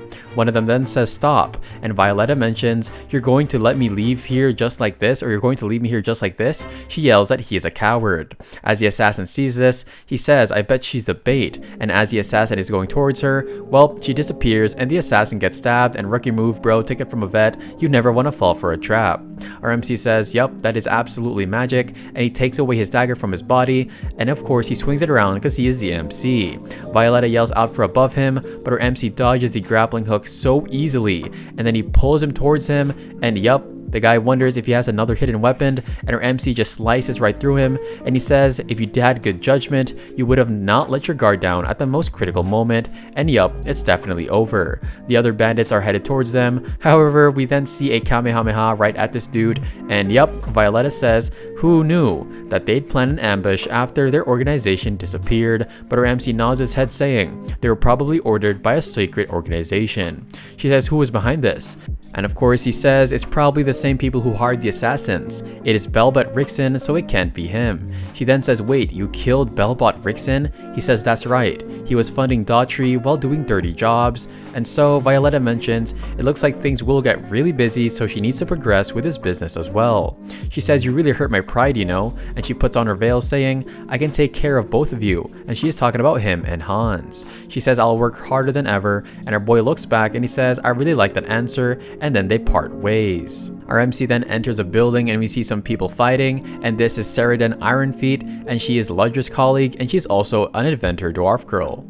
She then says, I only need 10 minutes and just wait my lord, because it seems like he gave her something to inspect. Hans then says, why is that roughneck always on my butt like this? And yup, she definitely seems like a loud house. Hans then says, to be honest, I thought she was a kid at first. And our MC says, did you see her for the first time at the underground mines of Kingdom of Delica? And he says, yup, that is right. She was captured as a slave. He then says, would you really call that being captured? And we get a flashback of them, and it seems like she was going to let off some explosives. Our MC says something like that would have killed a knight if it exploded a kilometer underground. He says, I really took care of them, and they were remaining members of the Crimson Society. And Hans says, really? Because he was already busy trying to get the items from the auction house. However, Ironfeet calls out for our boy, and our MC says you should go to Ceridan Ironfeet first because she doesn't touch the gunpowder. Yeah, because last time that could have been very dangerous if she blew up that cave.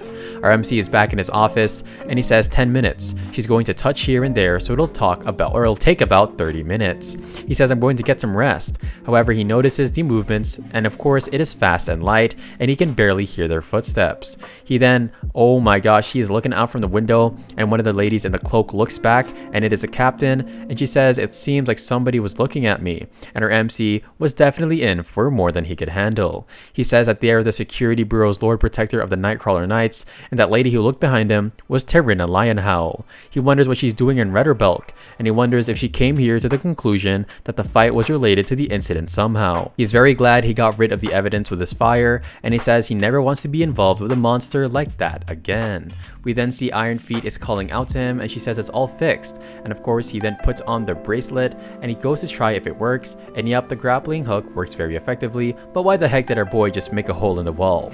Iron Feet says I even added a new feature, clench your fist and tighten your wrist, and he tries it and a blade comes out, and then of course it comes back in, and this is a pretty cool ability.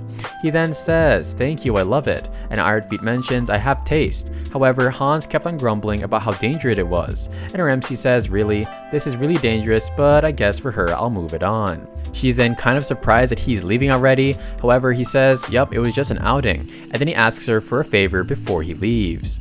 We then see it is of course Terina with the knights, and she's saying really, I see a familiar face. It's somebody from the Crimson Society, and she says wait, wasn't that destroyed? She mentions there are 2 bodies down this alley too, and she pulls out the knife or the dagger, and she says this is a special poison that Kalaspa uses on their dagger. The guy with 4 eyes says, you mean the group of assassins from the Fatima dynasty in the south?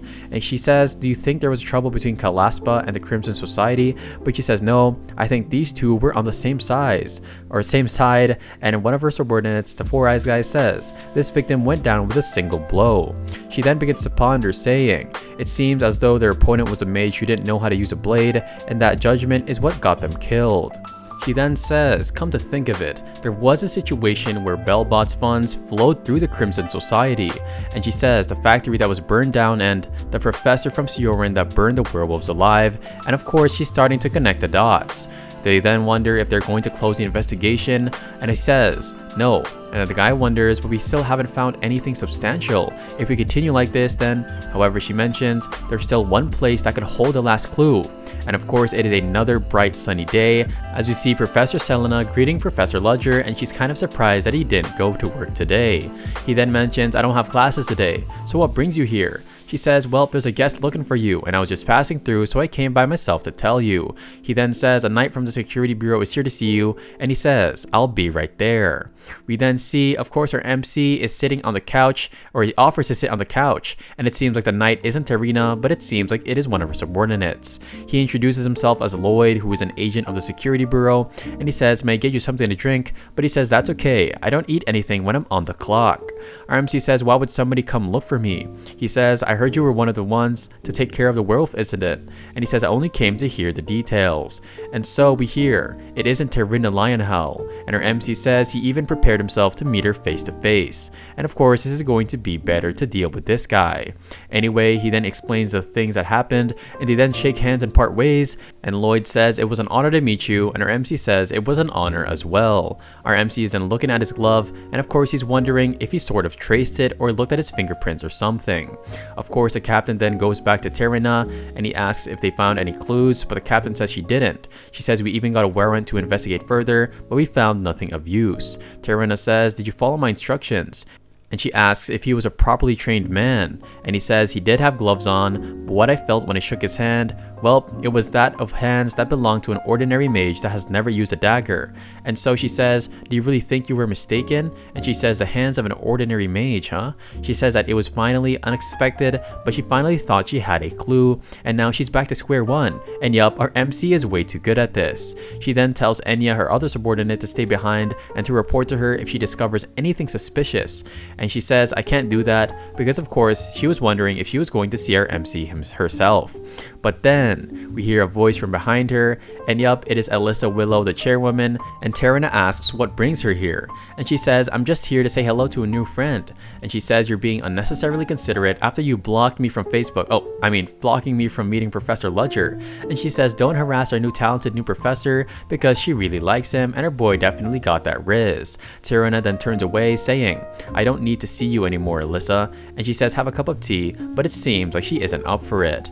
We then see our MC wondering what type of relationship both of them have, and he says Lloyd wasn't somebody I could let my guard down as well, but his behaviors were a good cue, and at first he was checking to see how much dust had settled, and not to mention our boy's appearance was very tidy, and so this guy's a germaphobe, and the fact that he wanted to shake his hands with the bare hands, it definitely meant that it was something behind it, and it was a good thing that our boy also made artificial skin. Our boy's so advanced.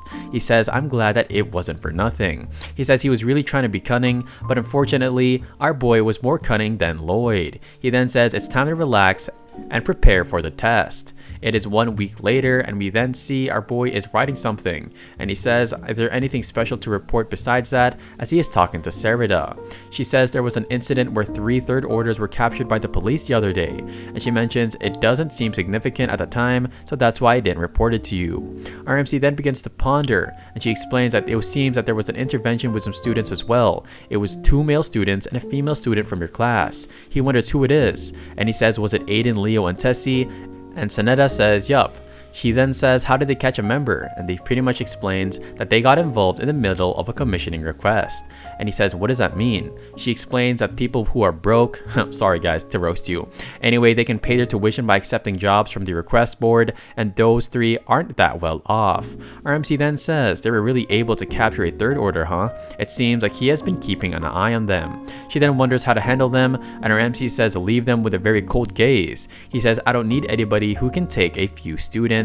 And then she says, yep, you're right, Professor. He then asks if there's anything else, but he gets to leave because there's nothing. And so today's the start of the first test period. He explains that as he has said, the top 5 students with the highest score will be taught the source code technique, and everybody is super hyped, as we even see Linny, and she seems to be super interested. We also see Flora, and she seems to be ready as well with her arms folded. He says, I assume you have all checked the finish time, and so I will start the time, as he brings the magic test papers out of nowhere. And of course the test finally ends, and he says good job. And oh my gosh, a lot of the students are having a hard time, and he says I expected this when he said the test would be an open book, but it was so hard that even having the book was pretty much useless. The princess then mentions, hey Linny, and then of course we see Linny goes up to Professor Ludger. He wonders what she wants, and she says I finished reading the book and I wanted to give it back. And her MC says there's no need for that because she's definitely going to need the book, and it'll be more meaningful if she has it in her possession. He then turns away saying, you don't need to return it to me, you can go and keep it, and it's the way of honoring the previous owner. She then looks super happy, and of course her MC says please keep that book safe, and yup, it's another one of those anime moments, or manhwa moments technically. The princess then walks up behind her and she says, why did you run out of class? And of course she just dodges the question and she says, how did you do on the test? And she mentions it wasn't as hard as I thought, but the princess, I don't think she really did well. We then see the chairwoman and she says, this is incredible. It doesn't matter how many times I take a look at this. She says that her MC, Professor Ludger, his questions on the test was very solid, and he was able to adjust the level of difficulty with a proper trap. And of course the butler then asks, how does it compare to Professor Chris Bennymore's test? They both teach the same subject, so I'm sure their tests were similar. She then says it would be rare to compare the two, because of course our MC is definitely thinking out of the blue, or out of the box, and of course she even mentions, I wonder what type of face Chris Bennymore is making right now while looking at the test, and he is literally trembling while he's in his hands, and he throws it as he crumples it to the door. He says, I wondered why the president came to see me, and she wants me to take a look at Professor Ludger's test questions, and our boy gets infuriated. And yep, this is definitely not a good thing, considering how he is a noble, and he definitely doesn't want to be compared to a fallen noble trash. He then gets super angry and slams the desks, saying, I will pay you back for this humiliation, but bro, you're so broke you're not going to be able to pay our boy back. Figuratively, of course. Linny is super happy because she wants to eat lunch, and she also finished enjoying, or what the heck, she also finished studying for other tests, and she gets a flashback of the Princess Arendir because of course she wonders if she went back right to her room after I mentioned the test, because yeah, it was really hard. A bunch of thugs then say, "Who's this?" It is an arrogant commoner who thinks she's a noble, and of course she says, "Are you doing this because I turned you down when you asked me out?" And the guy, oh my gosh, he just got caught in 4K Ultra HD Samsung iPhone 11, 15, HDR, LDR 20. Let me stop, guys.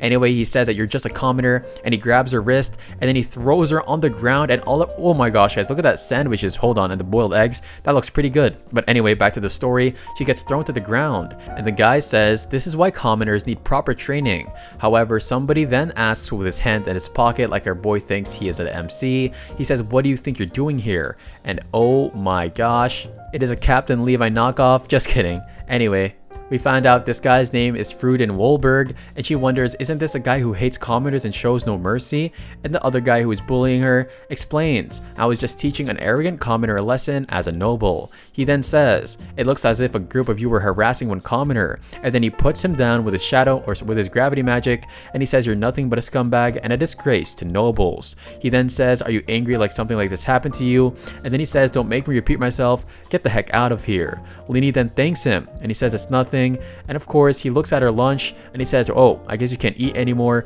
but if you want, you can share with me." And her boy definitely got some riz. They're now sitting in, of course, under this mustard tree, and he says that this is his private space. And he says, "As long as you come here, you can keep it a secret." And she says, "I won't tell anyone."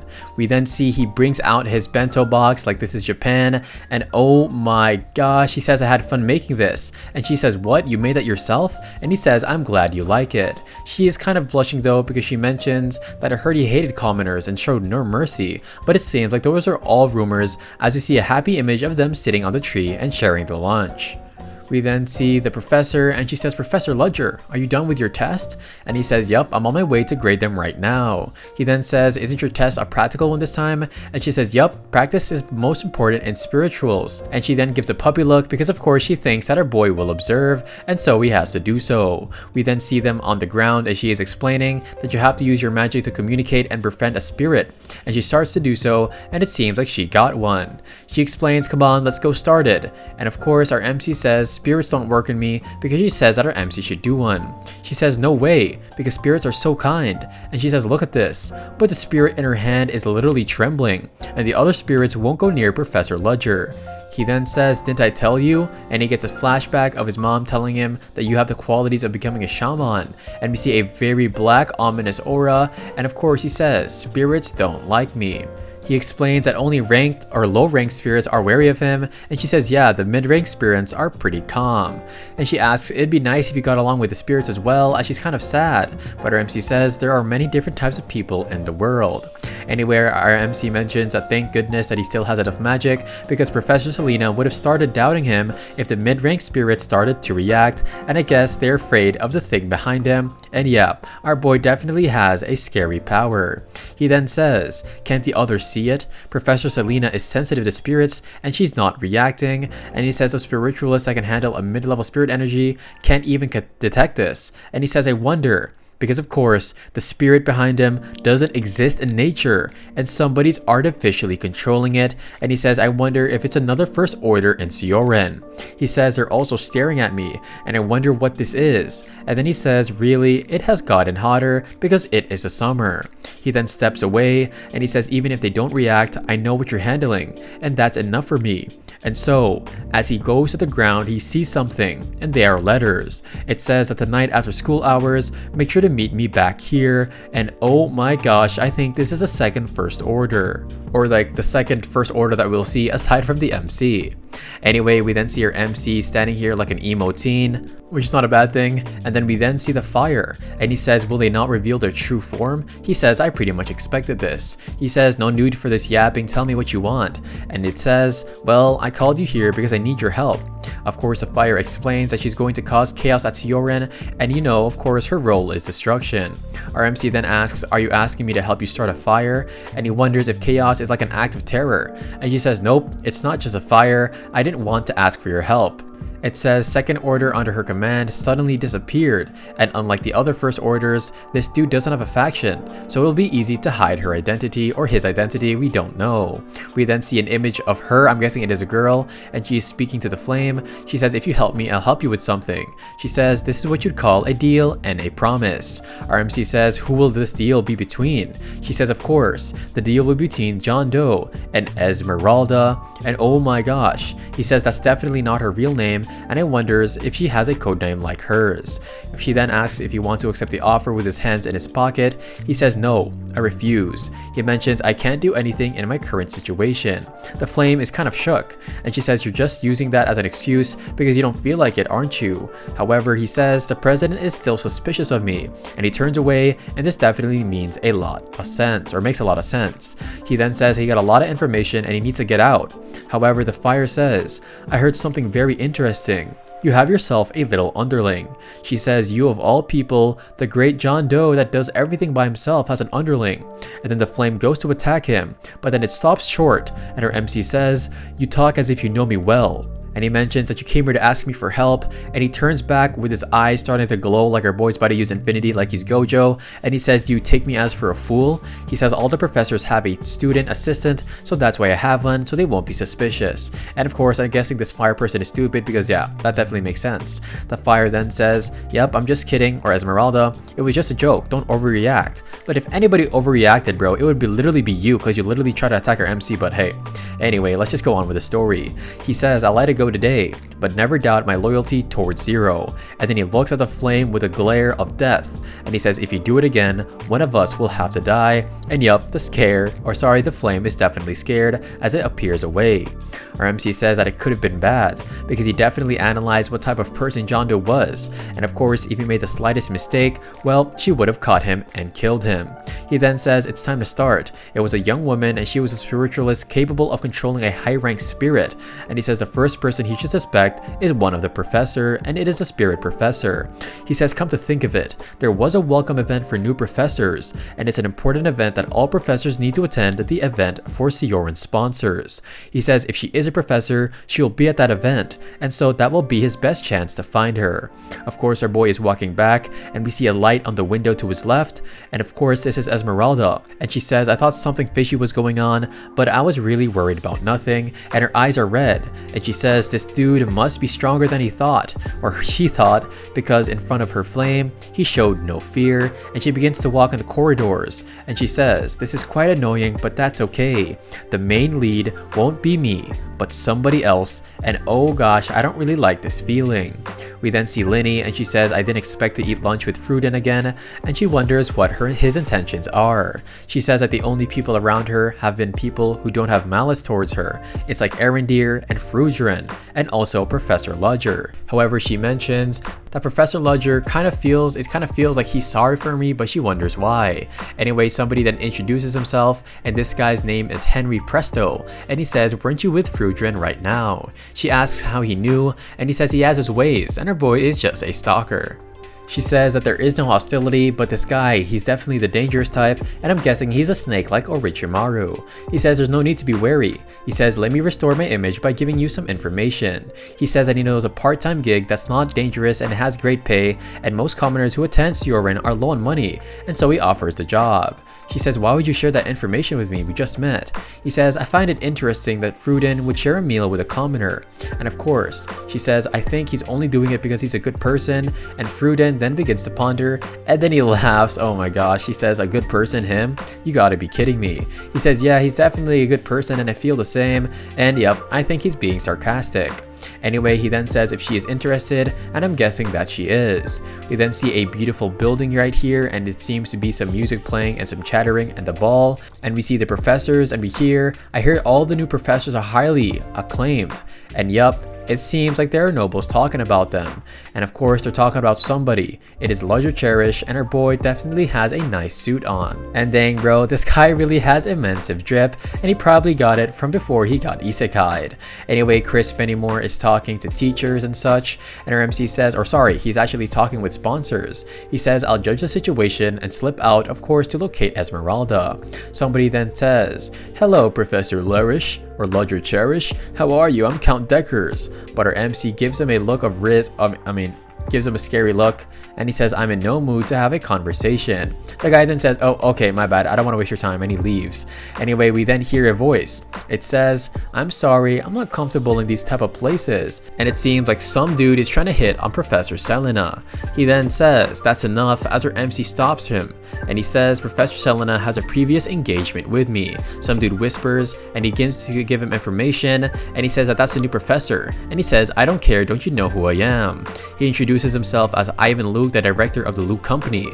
He says, if you understand, move aside, and he even pokes the MC, and our MC says, did I tell you that she had a previous conversation with me? Our MC then grabs his hand, and he says, did you think I'd really step aside if you started going on about being from the Luke Company? And the guy begins to tremble, wondering how he's so strong, and our MC says, try to fire me if you can. And the guy that gave the guy the information about Professor Ludger says, come on, let's stop this because people are looking. Our MC says that really things have gotten quite strange, and he was actually going to use Selena as his excuse to get out of here. We then see the chairwoman, and the guy is shocked, saying, how are you training your professors? I'm glad you're here. Of course, he mentions that this ruined noble used violence on me, and the chairwoman says, I wondered who you were. You must be the son of Chairman Luke. She then says, the owner of the Luke Company is Theodore Luke. Why is a mere director making declarations? And so right behind her, oh my gosh, it is the Luke, guys. It is his father, and he's definitely shook. And he then apologizes to Chairwoman Elissa, and her MC is like, really? That was definitely a save. Anyway, the father of the Luke guy says, I appreciate you saying that. And she mentions, don't worry, how about we do this? She says, how about we let these two duel it out in front of everyone? And what the heck? Oh my gosh, Chairwoman Elissa is definitely somebody who wants to see a good fight. Our MC says that everything was settled, so why now all of a sudden? Our MC says, sounds good to me. And of course, this Luke guy is definitely cocky and he thinks he's gonna win. He says he may not look like it, but my aide is a skilled mage and he's not even gonna fight. And well, our MC just knocked him down with one blow. Is this Saitama or something? And yup, Ludger Cherish wins the battle. The owner of the Luke Company says, are all professors like this? But the chairwoman says, nope, it's probably only Ludger. The chairman then says, chairwoman, I wanted to ask you a favor. And she says no, because of course she didn't even hear what it is, and the guy says, really? I didn't even ask you it. She then says, I know you want me to introduce you to Professor Ludger, right? She says, please refrain from reaching out to one of our professors, and our MC walks out because it's finally over, and he says he has to focus on his original purpose. Right behind him though, chasing him down, is Selena, and of course he wonders why she's there. She says, thank you for taking care of me. She asks where he's going, and he says, I don't really know what to do. But she mentions if you wanted to get some food with the spirits professors, and since our boy needs to look at a high-grade spirit that was talking to him yesterday, he definitely agrees. We then see them eating on the table, and we see all of them right here. It seems like there are 6 of them in total, including our boy and Selena, and they say, oh, it looks like you brought somebody. And of course, he says there is nobody here who are reacting particularly different to him, and so I'm guessing that it's none of them here. He says he definitely gained nothing from going there, and he says that all 3 of them showed nothing special. He says that in his last conversation, this lady Esmeralda noticed that she was fiery and demanding, and she's not the type to maintain composure. He then wonders if it's not one of the professors, because of course with the lack of information, he has to consider everything. He then of course takes his drink from a person, the waitress, and well, it is Lenny, and he wonders what she is doing there. She explains that she got a recommendation from an upperclassman and she's working a part-time job, and she says it's definitely for me to get money. He then says don't work too hard and head back early, but then it seems like Selena is definitely curious about Lenny. He then says, Professor Selena, do you remember Lenny? She says, yeah, we spoke a few times. She says that her teaching assistant is also working as well, and it's quite interesting. She then calls out for her assistant, and her name is Joanna Lovett, and that's pretty interesting name. But anyway, this girl, oh my gosh, she looks kind of suspicious. Our MC says, as a high-rank spirit, I assumed it would have been a professor, but he definitely didn't think about the students. She then turns away and exits the hall, and he wonders where she's going, and yep, this girl is definitely suspicious. She then puts away the empty tray as she's waiting by the table, and our MC says, what the heck, I was getting too sensitive. However, he notices a conversation about people wanting to be in the business in fashion or clothing. And then he gets a flashback or an image of Violetta, and he says that she's really making fast moves and she really is a hustler. Anyway, our MC begins to sip and we just need to sit back and watch with a glass of wine. And our MC says they'll soon learn enough, them and everybody else. However, he suddenly feels something through his soul and he drops his glass, and Selena says, Professor Ludger, are you okay? He says the floor was slippery and so he needs to get some air. Professor Chris Bennymore notices this, and it seems like our MC was hearing voices in her head like he was schizophrenic, and he says, accept our power, you were chosen. But as he is on the ledge and out the balcony, he says he used too much magic to focus on a fast victory when he dueled that guy, and so he goes and steps away. Professor Chris Bennymore then notices this, and I wonder what he's up to. Our professor then walks back into the banquet or the hall or the celebration, and we then see it is the giant fire monster, and he says, wait, is this Esmeralda? Of course, one of the butlers says, come on everybody, getting everybody somewhere safe is our first priority. However, we then see a spirit wolf come into the air, and it seems like the spirit professors are combating this fire spirit. This is Angela Anderson, Sioran's 5th year spirits professor, and also Viorano Dentist, which is a 4th year spirits professor. We then see their spirits go after the flame giant, but oh my gosh, it seems like something's falling from the ceiling and it's lava, and they mention how none of their attacks work. Then somebody begins to burn. The guy says, don't let the falling fire touch you. Our MC says that this is no ordinary fire, it's closer to magma, not to mention it has extreme destructive power, and he says this must be a 6th circle super spirit, and this is not good, guys. Oh my gosh. He says they normally take the form of an animal or a plant, but come to think of it, he says that he wondered if he incarnated using a medium because his lower body isn't developed properly. He says that one of the biggest advantages of summoning through a medium is that the summoner is able to hide their identity, and he says it seems like, oh, the medium was a silver tray at the middle table, and yup, he knew it was actually Joanna Lovett and she was Esmeralda. He then says it's too late to chase after her, and so he has to take care of this. However, he notices Linny under the rubble and she is about to get attacked by the magma, but her MC saves her using his nocturne ability, and she says, Professor Ludger. She then wonders how they got here. He explains that you're hurt your leg, so please let me go and put some ointment on it. She mentions that she's definitely seen that somewhere, and she asks if they've met somewhere before, but her MC is shocked by this, but he replies calmly, saying, it seems like you're seeing things. Unless our boy's Riz is universal and everybody feels like that, but it's probably not it. Anyway, she then asks if he is okay, and he says, yup, I'm okay and I'm going to help solve this problem, as he looks at the fire monster and he uses Ateru Nocturnes. He is then above the monster and he slashes it to gauge his skill, and he says the festivities end here and our boy is getting serious. We then see the wolf spirit again as it clashes in. However, this professor is this guy looks absolutely cool, or girl, I don't know, it's an elf though, and this dude has water spirits. He begins to attack it more, but it seems like it's not even doing anything. However, the arm is ruined, so he says, oh no, it seems like they're actually misled. He mentions that the damage isn't as much as he thought, not to mention Unsilon's form is breaking apart after one attack, and this can't go on. We then hear that the arm is regenerating, and he tells the other professor to bring Ventus Wald back. However, it seems like it lets out a roar, and he says that he cannot knock this thing down with his strength. He says, why did he have to attack here? And yup, this isn't a coincidence. Our MC then appears in front of them, and they are very happy to see our boy, and let's go, our boy is the hero. We then see our boy launches some water arrows towards the monster, and he says, what the heck? The spirits are moving differently. It's like they're trying to protect something. Anyway, the guy yells out saying, it's being summoned by a medium, and Professor Angela says, oh my gosh, really?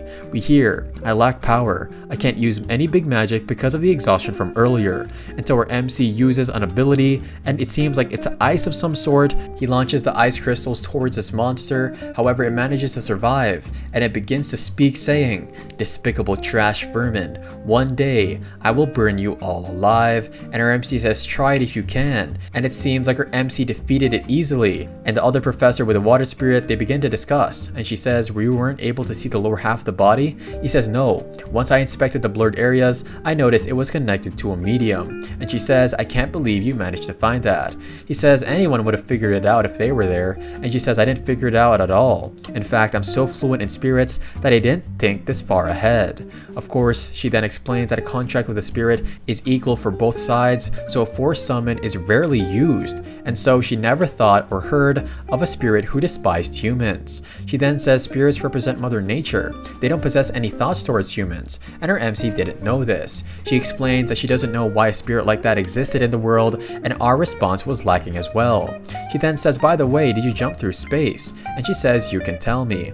She mentions that she has lived a long life and she has seen many things, and I'm guessing because she is an elf. He says, "Yup, that is right. It's a method of picking a special coordinate and then manifesting." She says, "I didn't know that was possible." However, her MC says, "It's hard at first, but once you get used to it, it becomes super easy." She then mentions that even if you are used to it, it can't be handled easily, and you must be born with great spatial perception, or the latter, which is, well, sadly they don't tell us, but I'm guessing it's dark magic. And she asks if he is okay. She mentions that using your magic when you're not in the best condition, did you experience any strange symptoms, like hearing strange sounds? And she says, "Maybe I'm just worrying for no reason, but there are people who have a far more developed way of thinking, and yup, the truth for them is different." She explains that these people don't have a mold at all like most people, and he says, "Isn't that a good thing?" She says, "Yeah, it is a blessing. However, that's not the case. People don't know that the mold is suppressing them. It is a strong barrier that protects them from the outside." And she asks if he heard any strange sound in a specific situation. He says, "Your opinion is very interesting, but unfortunately it has nothing to do with me." He says, "Yup, it still though was an interesting theory, and her boy is a D1 liar." Anyway, she says, "I'm sorry, but it's a story I was told when I was young, and that's all I know." And then she mentions that he's such an OP alpha male, sigma male, but I guess he isn't one of those, and I wonder what she thinks. She says he's just an ordinary human, and he wouldn't be able to handle that in his state of mind, and well, it seems like she's mistaken. He says, "You said those people heard voices, right? Is there anything else?" She explains, "Well, yup, they hear voices and average people won't be able to withstand them. And if they pretend to, well, then there could be something more past that." She says if it gets worse, then they might start to see things. And of course, if there was something more after that, then it's probably they'd be able to make direct contact with the deities. And yup, it seems like that's what our MC is dealing with. Anyway, our MC is reading a newspaper, and it's about the new manhwa that came out. Just kidding, guys. Anyway, it's about the attack at the banquet hall, or the banquet hall, and he says that the damage were alright, and most of the victims were high-ranking nobles, and he wonders if this was Esmeralda's goal. He says this was too profitable for us, and of course now he knows who Esmeralda is, and he wonders if he should leak information. However, this is the first time that Esmeralda has done anything herself, and so if her identity is discovered, the Black Dawn will definitely suspect him. Anyway, he says it's not time yet. However, he sees a photo on the newspaper, and it is Ivan Luke, and it seems like he was the one leading the Kunst auction house. He then says they might strengthen the security, so this could become a nuisance. We then see somebody call out to him, and yup, it is Violetta, and she says, "Come on, I heard you were curious about the changes in the slums, and I'm definitely curious as to what they are." We then see the bustling streets, and it looks absolutely fantastic. It literally looks cleaned up. And she says, "Of course, we use about 80% of the budget in redoing the streets, and after all, those streets will belong to the artists." We then see the dwarf guy from before, and this guy looks sick. She says that the other organizations are also working on your business proposal, and Curtis is practicing for the musical in place of the circus.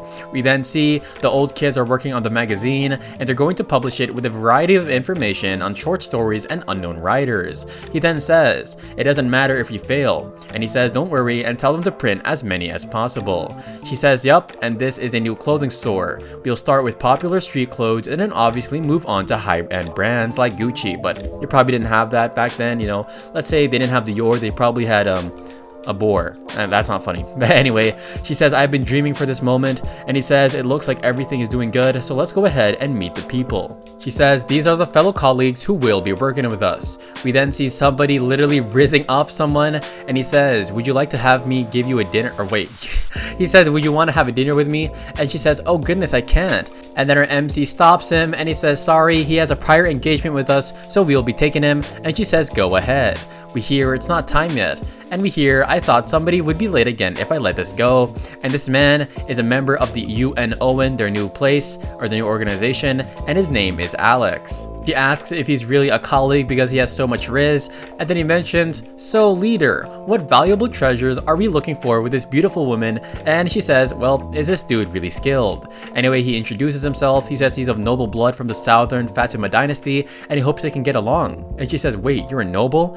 And then our MC says his occupation is a crook, and so our boy was just lying. He then asks why he was called here, and he says, let's finish the conversation at our hideout. He says, a hideout here, huh? He wonders if the people he spoke of are going to be there as well. He says he's really curious, and he wonders if they're more common than he expected. Our MC says, don't worry, that won't happen, and they're all unique personalities. We then see Hans open the door, and this guy looks absolutely drained, and he says, you're here. And our MC asks if the investigation was pretty difficult because he looks tired. He says, well, it is, but I met somebody who I was not looking forward to. And it seems like this is another member of the new organization. Her name is Bellaluna Paitana, and this girl seems like a pretty crazy scientist of some sort. Of course, they're struck as, of course, Bellaluna drags Hans again. Anyway, she has a sharp knife right here, and she's about to say, this will only sting a little, and it seems like she is definitely going crazy with her experiments. We then see another voice ask if everybody is here, and this is Pantos as well as RP, and he says, come on, let's go inside and talk. They then begin to introduce each other. Hello, I'm Pantos, it's nice to meet you. And of course, our boy the Rizzler says, really, that's all you have to say? We then see RP introduce himself, and he says, I don't have a surname. And Hans says, you look pretty average, how did you two cross paths? And anyway, he says, oh, you mean me and Mr. Ludger? Or should I say father? And of course, Violetta says, wait, what? And he explains he's not my actual son. It's a very unusual case. He says, I was just born so I don't know much about the world. And Hans says, what the heck is he saying? Of course, Pantos is going to finish the introduction, and he takes off his hat, and he explains that he is a half beast. He says that he's very strong for his kind too, and he pretty much does manual labor, and he's a whale fisher. And guys, a whale fisher? This dude's out here catching whales while humans are out here catching fish. Anyway, our MC folds his arms as he says with confidence, that's not all, because Pantos is skilled and strong enough to lead his clan, and either way, Pantos is going to be their main combat personnel. Of course, we then see Bellaluna and the dwarf very shocked by this, and of course we hear, Violetta is the last one. He says, Violetta, I want you to work with us as well. And she says, wait, I'm already running a business, is that really possible? He says the business is already running smoothly, so I'm pretty sure you can join us. She says, I don't know, I don't think I'm allowed to join. But then he says, Violetta, if I had thought your skills weren't good enough, I would have never brought you here. And of course he says, as he brings up or he extends his arm to her and his hand to her, I would like your honest opinion on this matter. And it seems like she has accepted as they shake hands, or it's like they're about to go arm wrestle. But anyway, he says everybody is now here for the operation. He picked out only the best people that he knows, and so they have more power than he was definitely expecting. He says, okay then, I'll tell you my goal. This time, as he brings and he extends his hand, this is when you know things might not go well. He says, we're going to rob the upcoming Kunst auction house, and everybody is shocked. Alex says, wait a second, leader, let's settle one thing first. As far as I know, nobody has been able to rob that auction. He says that the security is super heavy, and even because there have been hundreds of attempts in the last 20 years. And he says Luke is a host, and it's said that he is the one that's guarding the artifacts. And of course, he says to our MC, why do you speak with such confidence? This means that you have some sort of strategy. Our MC then tells Hans to bring it out, and he says, everybody pay attention. It was difficult to obtain, but here we are with the blueprints of the building, and he extends it out, and everybody looks attentively, and he says right here is our attack point, and it seems like they're definitely impressed. The chapter starts and our MC is walking down a street, and he notices Professor Selena as long as Joanna Lovett, and he wonders who's the man in front of them. Professor Selena then looks back, and he says it's been a while. She agrees, saying that she hasn't seen him since the banquet, and the dude says if you'll excuse me as he leaves, and he wonders who that was. She says he was pretty much just worried about what happened at the incident, and then of course she says, I'm fine, you went through such a harder time than me. She says that her teaching assistant is very thankful for our boy, and she bows her head like this girl isn't Esmeralda, and our MC says it's probably best that I don't make it obvious. Anyway, our MC says, He says to look into Joanna Lovett, and she says Roger. Anyway, we are now at the Kunst auction house, and it seems like a pretty big place, and we see somebody saying that he would be coming here, but when is he getting here? And he says, sir, you should go wait inside. And this guy seems pretty pissed off, and yep, it is a dude from the loot company, and he says that he lost his father's trust. Oh my gosh. And he says that this could be an opportunity to regain it. We then see somebody step out, and the dude says, my name is Ivan Luke, and I'm the one in charge of this auction house. He says, nice to meet you. My name is Lord Alguar Musla. And oh my gosh, guys, this guy is the Rizzler Alex as well as the Pantos. They're actually disguising as nobility. He says, it's been a while, but I've actually been alienated from the family, so it's an honor to have somebody recognize me. And wow, these guys really are con artists, and this really reminds me of Ocean's 8. Anyway, Ivan then says, let's head inside, I'm happy to accompany you, and he grabs his shoulder, saying, it looks like we're the same age, let's speak casually, and he says, really? Then let's do so. He then asks, of course, Ivan, can I ask you for a favor? He says that he received a very precious object on his way here, so he has no proper place to store it. He says that his family uses a special type of magic liquid, which is used to make high quality monostones, and Ivan says, what monostone business? And he says this is for a new product, and he wonders if he has a good place to store it. He says I have the perfect place, and of course it is a basement where all the other things are placed. We then hear, I can't believe she created such brilliant noble clothes from the south, and he is talking about Violetta because she made this disguise. Anyway, we are then in the car. This is a flashback, and he asks Pantos, do you think you'll be alright? He says, if it's an order, I will be. Our MC then says, recently the loot company has been trying to expand their business on magic tools, and so magic liquids are necessary, so he's sure that it will work. Anyway, they then arrive, and he gives him the earpiece, and we then see our boy Alex say, under his breath, this is Vigo, start the operation with Melville. Ivan then says, did you say something? And he says, nope, he was just in awe of the decorations. We then are now going to the elevator, and he says that the entrance has been designed to require a key for it, and security is definitely heavily armed. RMC says that this won't be easy, but however, all of the items for the auction are stored 100 feet below ground, and not to mention they even have an artifact that watches your move from afar. They are then going down the elevator, and they then say, recon success. I saw the possibility while we were inspecting it, and he says that's good to hear. As our boy Alex mentions, we just need to successfully carry out the plan, right? And he says, that's right, as long as you remember everything you saw.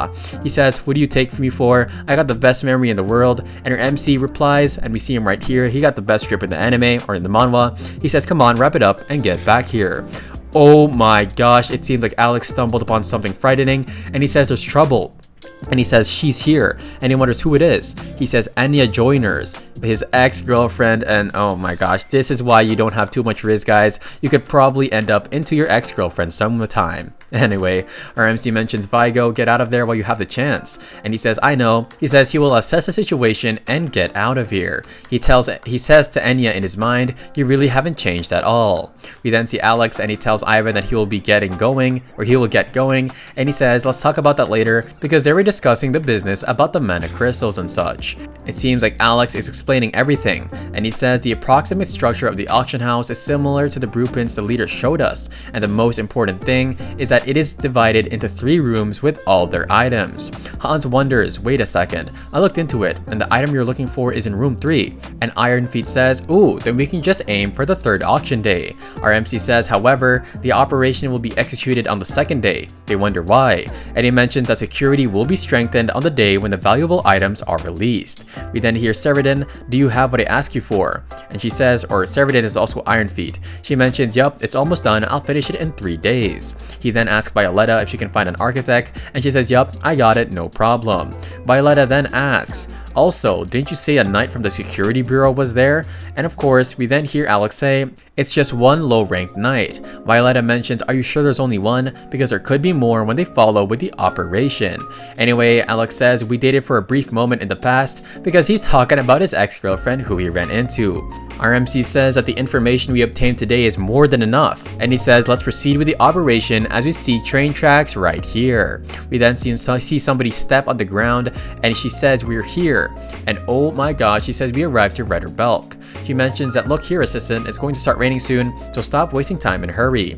We then see the assistant, and her name is Betty, and she's carrying all of the luggage, and she says, why did you bring so many useless things?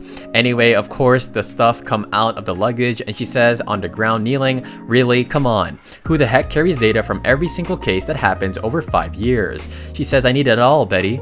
She says, didn't I tell you that it was going to rain? And she mentions, that would be bad, so when's it going to rain? She says 5, 4, 3, 2, 1, and it's actually raining. And she says, Casey, it's raining. She then has an umbrella as she mentions, all the papers on the ground are probably wet. And she says, wait, I can't get caught in the rain. We then see that none of it is hitting her, and it seems like she has control over water. She mentions, were you surprised? And Betty says, you should have done this sooner. And yup, this is a Color of Rain title holder. The name of this person is Private Detective Casey Selmore, and it seems like this lady has a lot of power over rain or water, and she can be a nuisance to her MC. They then begin to walk, and Betty says, I'm not surprised cryptids have appeared, and cryptids are probably people who want to attack them. She says, you're not telling me the most important part, who traced them? And they say, James Moriarty. Of course, Betty wonders, hey, didn't you die? Didn't Moriarty die after fighting you? She explains, Betty, do you really believe those rumors? She says, so the part about falling from a waterfall after fighting from your duel, and this is all lies. And of course, Casey tells her to stop. Anyway, she mentions that he is alive, and her gut feeling is telling her that. Betty wonders, really, a gut feeling? What about your incredible deducing skills? But I guess every once in a while, it's good to trust your gut. Anyway, we find out that 5 years ago in the kingdom, abnormal cryptids or monsters attacked citizens, and on that bloody night, it was also the night that the great and terrible monster known as Javaduan appeared, and the person who hunted that monster was Abraham Van Helsing.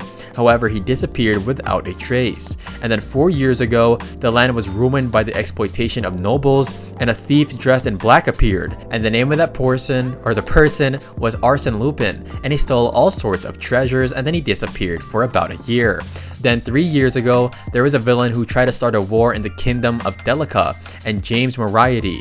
Yup, that was his name. She says the same with him, he disappeared. And there's also incidents that happened in Utah and such, and the main victor seems to be Machiavelli. Betty then says, Casey, are you saying that they're all the same person? And she says, according to my deduction, they all are. She mentions, yup, and the last place he's headed towards is Retterbelk. Betty, her assistant, wonders, why would somebody so talented and strong disappear and change identities? And she says, I don't know the information or the reason for that. She says, anyway, he once drove the kingdom to chaos, and if a villain like that is still alive, we definitely can't let him run wild. She then asks where they're going, and she looks back with a smile and a very happy expression saying, we're going to the Kunst auction house, and oh my gosh, Casey and her boy Ludger are definitely going to meet swords or clash their swords together, if she even uses a sword.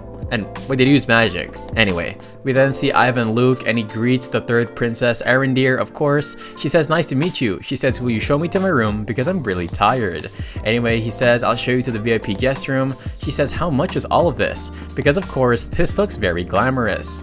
Anyway, we then see somebody talking behind her, and it is our MC, and he says, you and Owen, let's start the operation. We then see Alex as he gets ready. He says, I've been eager for our mission to start, and he's been super bored. He says, first, I'll have to meet Violetta at the lower floor.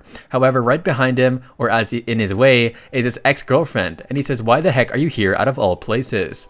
Violetta gets notification from Vigo, and he says that her hands are tied because of course he needs to go and take some time to get down. She says really things are getting tangled from the start. However, Violetta says I have no choice but to do this alone, and we hear in a flashback that the first goal is to find the key to the elevator entrance, and so he leaves it to Alex and Violetta.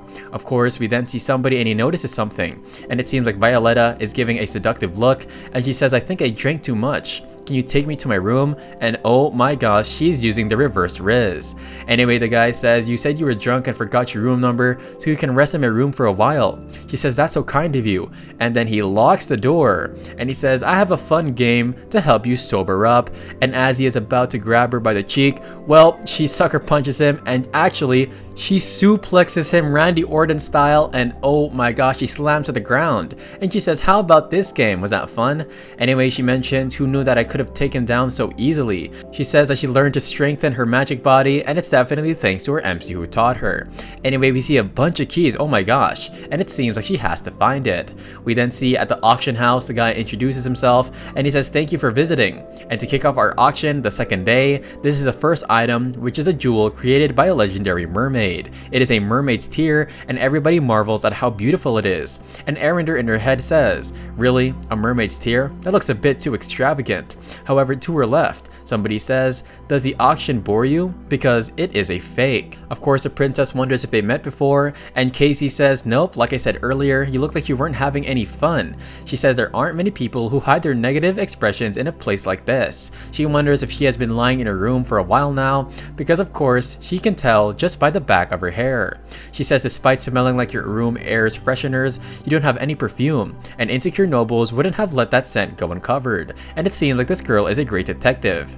She introduces herself as Casey Selmore as she hands her a business card, and she says that she is a private detective.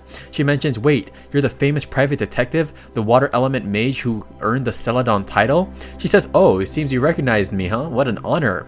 And Princess Errander says, what's someone like you doing here? She explains, well, an incident is bound to happen at a big event like this, and let's just call it a detective's intuition. We then see our MC walking down, and he says things got shaky, but it seems like Violetta was able to handle it. However, somebody wonders who this is, and yup, it is Ivan Luke, always getting in the way of the MC, and he says it's been a while since we last met at the party, Professor Ludger Cherish. Ivan then walks up and he wonders if he's enjoying the auction, and our MC says it was worth the visit. Our MC then tries to get away, and the people are like, what the heck? You know what? This is a very important guest, so be respectful. So he asks them to keep an eye on him, and I'm guessing that's how he's going to keep Professor Ludger in check.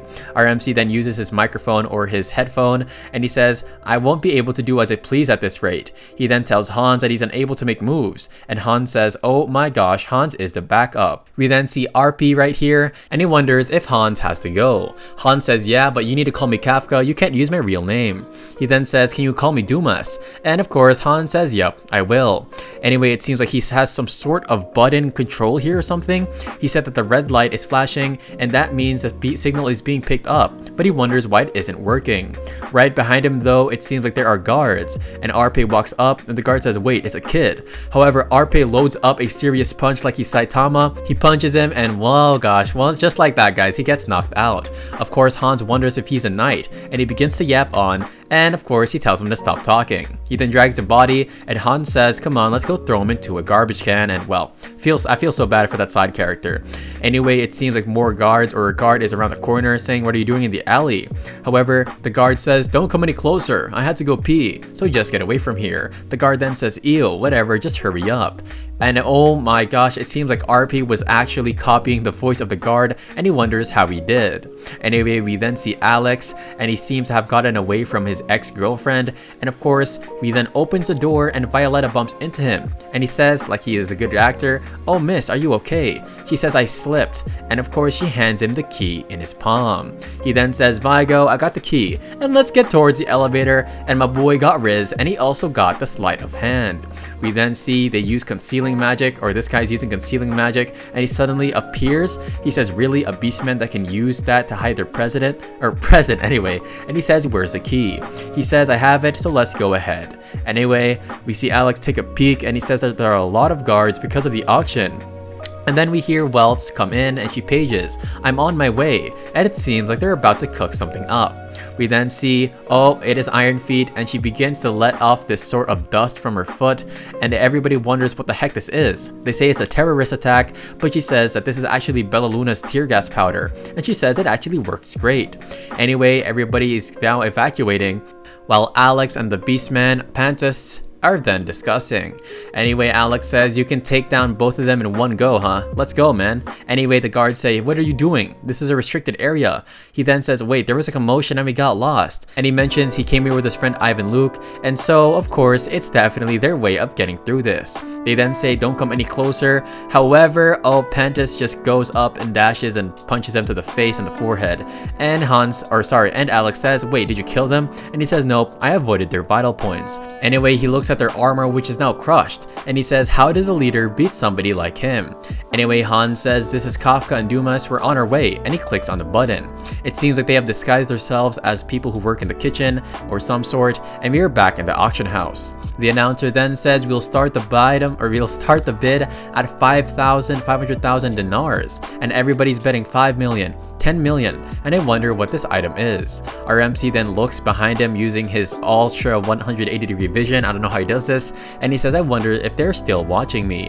He then looks over to one of the stands and he says, oh my gosh, is that Casey Selmore? And things might not go as planned. Anyway, we then get a flashback and it is Casey Selmore and she is hugging him as they are falling. He says, you'll die too if you do this, but she says it doesn't matter. She says, I'll give my life to stop an evil villain like you, and now you're coming with me, James Moriarty. However, it seems like Casey noticed somebody looking at her, and of course she didn't spot her boy because her boy is the best detective and the ultimate Rizzler, and her boy just gets away from any situation. Sorry guys, I just talk so fast. Anyway, he says that he was disguised back then, so she might not be able to recognize me. He mentions, as we see an image of her taking down these people, that she's so skilled and she even earned the Celadon title, and if she interferes with this operation, their weeks of planning could be all for nothing. He wonders if she already figured out their plan, but he says nope, she wouldn't be chatting so casually if she had done so. He then says, I have no idea what is happening, but he really just hopes that his team takes care of things. Anyway, we then see the security surveillance team, and this guy is about to slack off saying, who would have the guts to rob this auction house? But it seems like his subordinate is a bit smarter and he says, hey, you'd better keep watch. We then see the cameras begin to buzz and he says, wait a second, what's wrong? The reflection from the second storage room just shook, and he says it's completely fine now. However, he begins to point, and oh my gosh, there is a trespasser in the wall, and it seems like he literally dug a wall in the wall, or what the heck, he dug a hole in the wall. Anyway, the guard then notifies Ivan and he says, what the heck, what happened to the guards? He says, that doesn't make sense, gather all the guards, gather all of them. We then see all the guards here, and the head guard says the intruders have just trespassed by digging a tunnel, so he wants them to go ahead and look in the sewers, and well, that doesn't sound like the best job. Anyway, Ivan Luke is chewing on his thumb because he is so nervous. He says, why the heck would they do this at a time like this? He mentions that their first priority is moving all the items to a safe storage place, and during that time, they need to go ahead and capture the intruders. We then see the guards, and he says, the control team will come with me into the second storage room to capture the intruders. Come on, let's go. Anyway, we then see they enter inside the room, but they realize that it's empty and there's no hole. And of course, Ivan Luke mentions, wait, what the heck are you talking about? What do you mean there's nobody there? He says that it's just as it sounds. There are no traces of intruders. He then says, what the heck am I looking at right now then? Because of course, it seems like they're putting the items into these trash bags, and then it reverts back to normal. And of course, Ivan Luke, what the heck, it changed, and it was all a fake. Ivan Luke mentions, you know what, to be sure, let's leave them in a safe place for now. And he is referring to the items that are up to be auctioned. Ivan Luke begins to wonder if it was a fake screen, and he says, really? Did somebody pull a prank like this? But the security guy says, for what reason could they switch the video then? We then hear, it's a trap. The second storage room is a trick. He says, as we see Ivan Luke's expression here, he doesn't know what's coming to him. He says that they anticipated that we'd move the artifacts to the third storage room according to the manual. And so the security guy goes past our boy Ivan, not our boy, we don't claim this guy. He says, what's the matter? This is a security room. We find out that the elevator has been destroyed. Ivan says, what the heck? How the heck are we gonna get out of here then? And the security man says, should we request assistance from the police? However, Ivan says the auction house will be ruined if word gets out. And so he doesn't know what to do as we see his face of utter despair. The guy in the security room then tries to open the door and he says, what the heck? It won't open. And it seems like our girl Iron Feet have definitely tampered with this. She then walks by and strolls as she says our leader really came up with an amazing plan. And it seems like she needed a communication hacking device to of course mess with the videos. We then see the people or two guards moving some items, and oh my gosh, it is Alex and our Beastmen disguised as knights. This is such a great plan, and it seems like they are taking all the stuff. 30 minutes earlier, we then see the people and they're in the back of a wagon, and he says, wait, what do you think? Does it fit? And of course, it also seems like our boy Hans and RP are disguised as well, and he looks at the fist of the Beastman and he can tell that something's wrong. Anyway, Alex mentions, fortunately, we didn't run into any guards on the way down, and he says, wait a moment, I'll check to see where the guards are, and it seems like this beast man has some sort of spirit attack or something. Anyway, he mentions that 2 are close by, and who knew that they would be in a storage closet slacking off. Anyway, we then see that's how they got their armor, and they are transporting the goods right here under no suspicion, and he says, let's get this started. They then beat up the people that are on, oh my gosh, they beat up the people that weren't part of their plan, of course, and now it is the final step, and they all begin to run. They then say, let's make it out of here in the meantime, and yup, it seems like things are going well. They're then outside as well as Iron Feet, and he says, the plan changed a little, so I have to check with the boss. And she says, are you talking about the item he was looking for?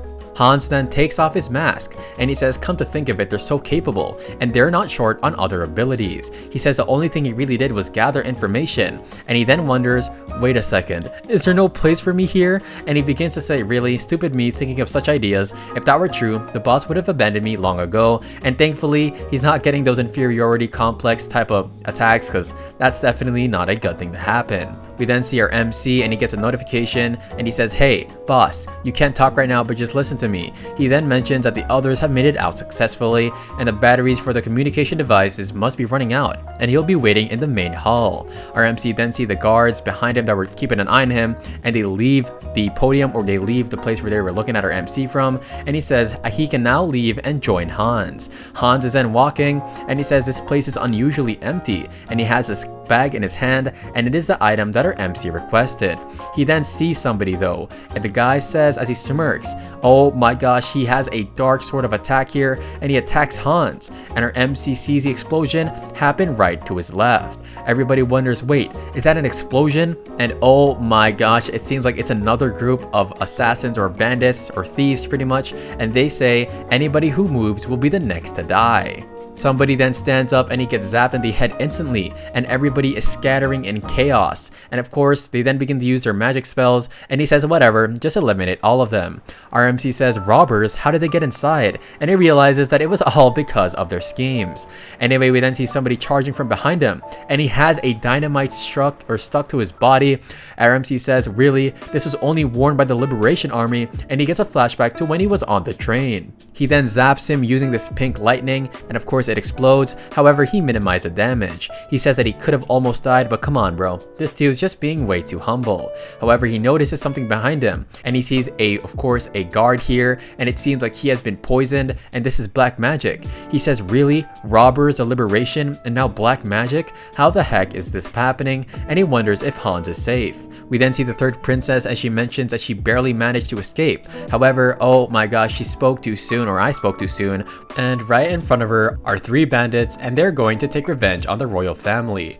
She says that she definitely should have stayed at the academy, and as they dash towards her, we then see some bubbles across or above them, and they then begin to float inside the bubbles. They mention that the bomb won't activate, and it seems like Casey is right in front of here to of course protect Erinder, and she says gunpowder, once it is wet, well, it's gonna be pretty much useless.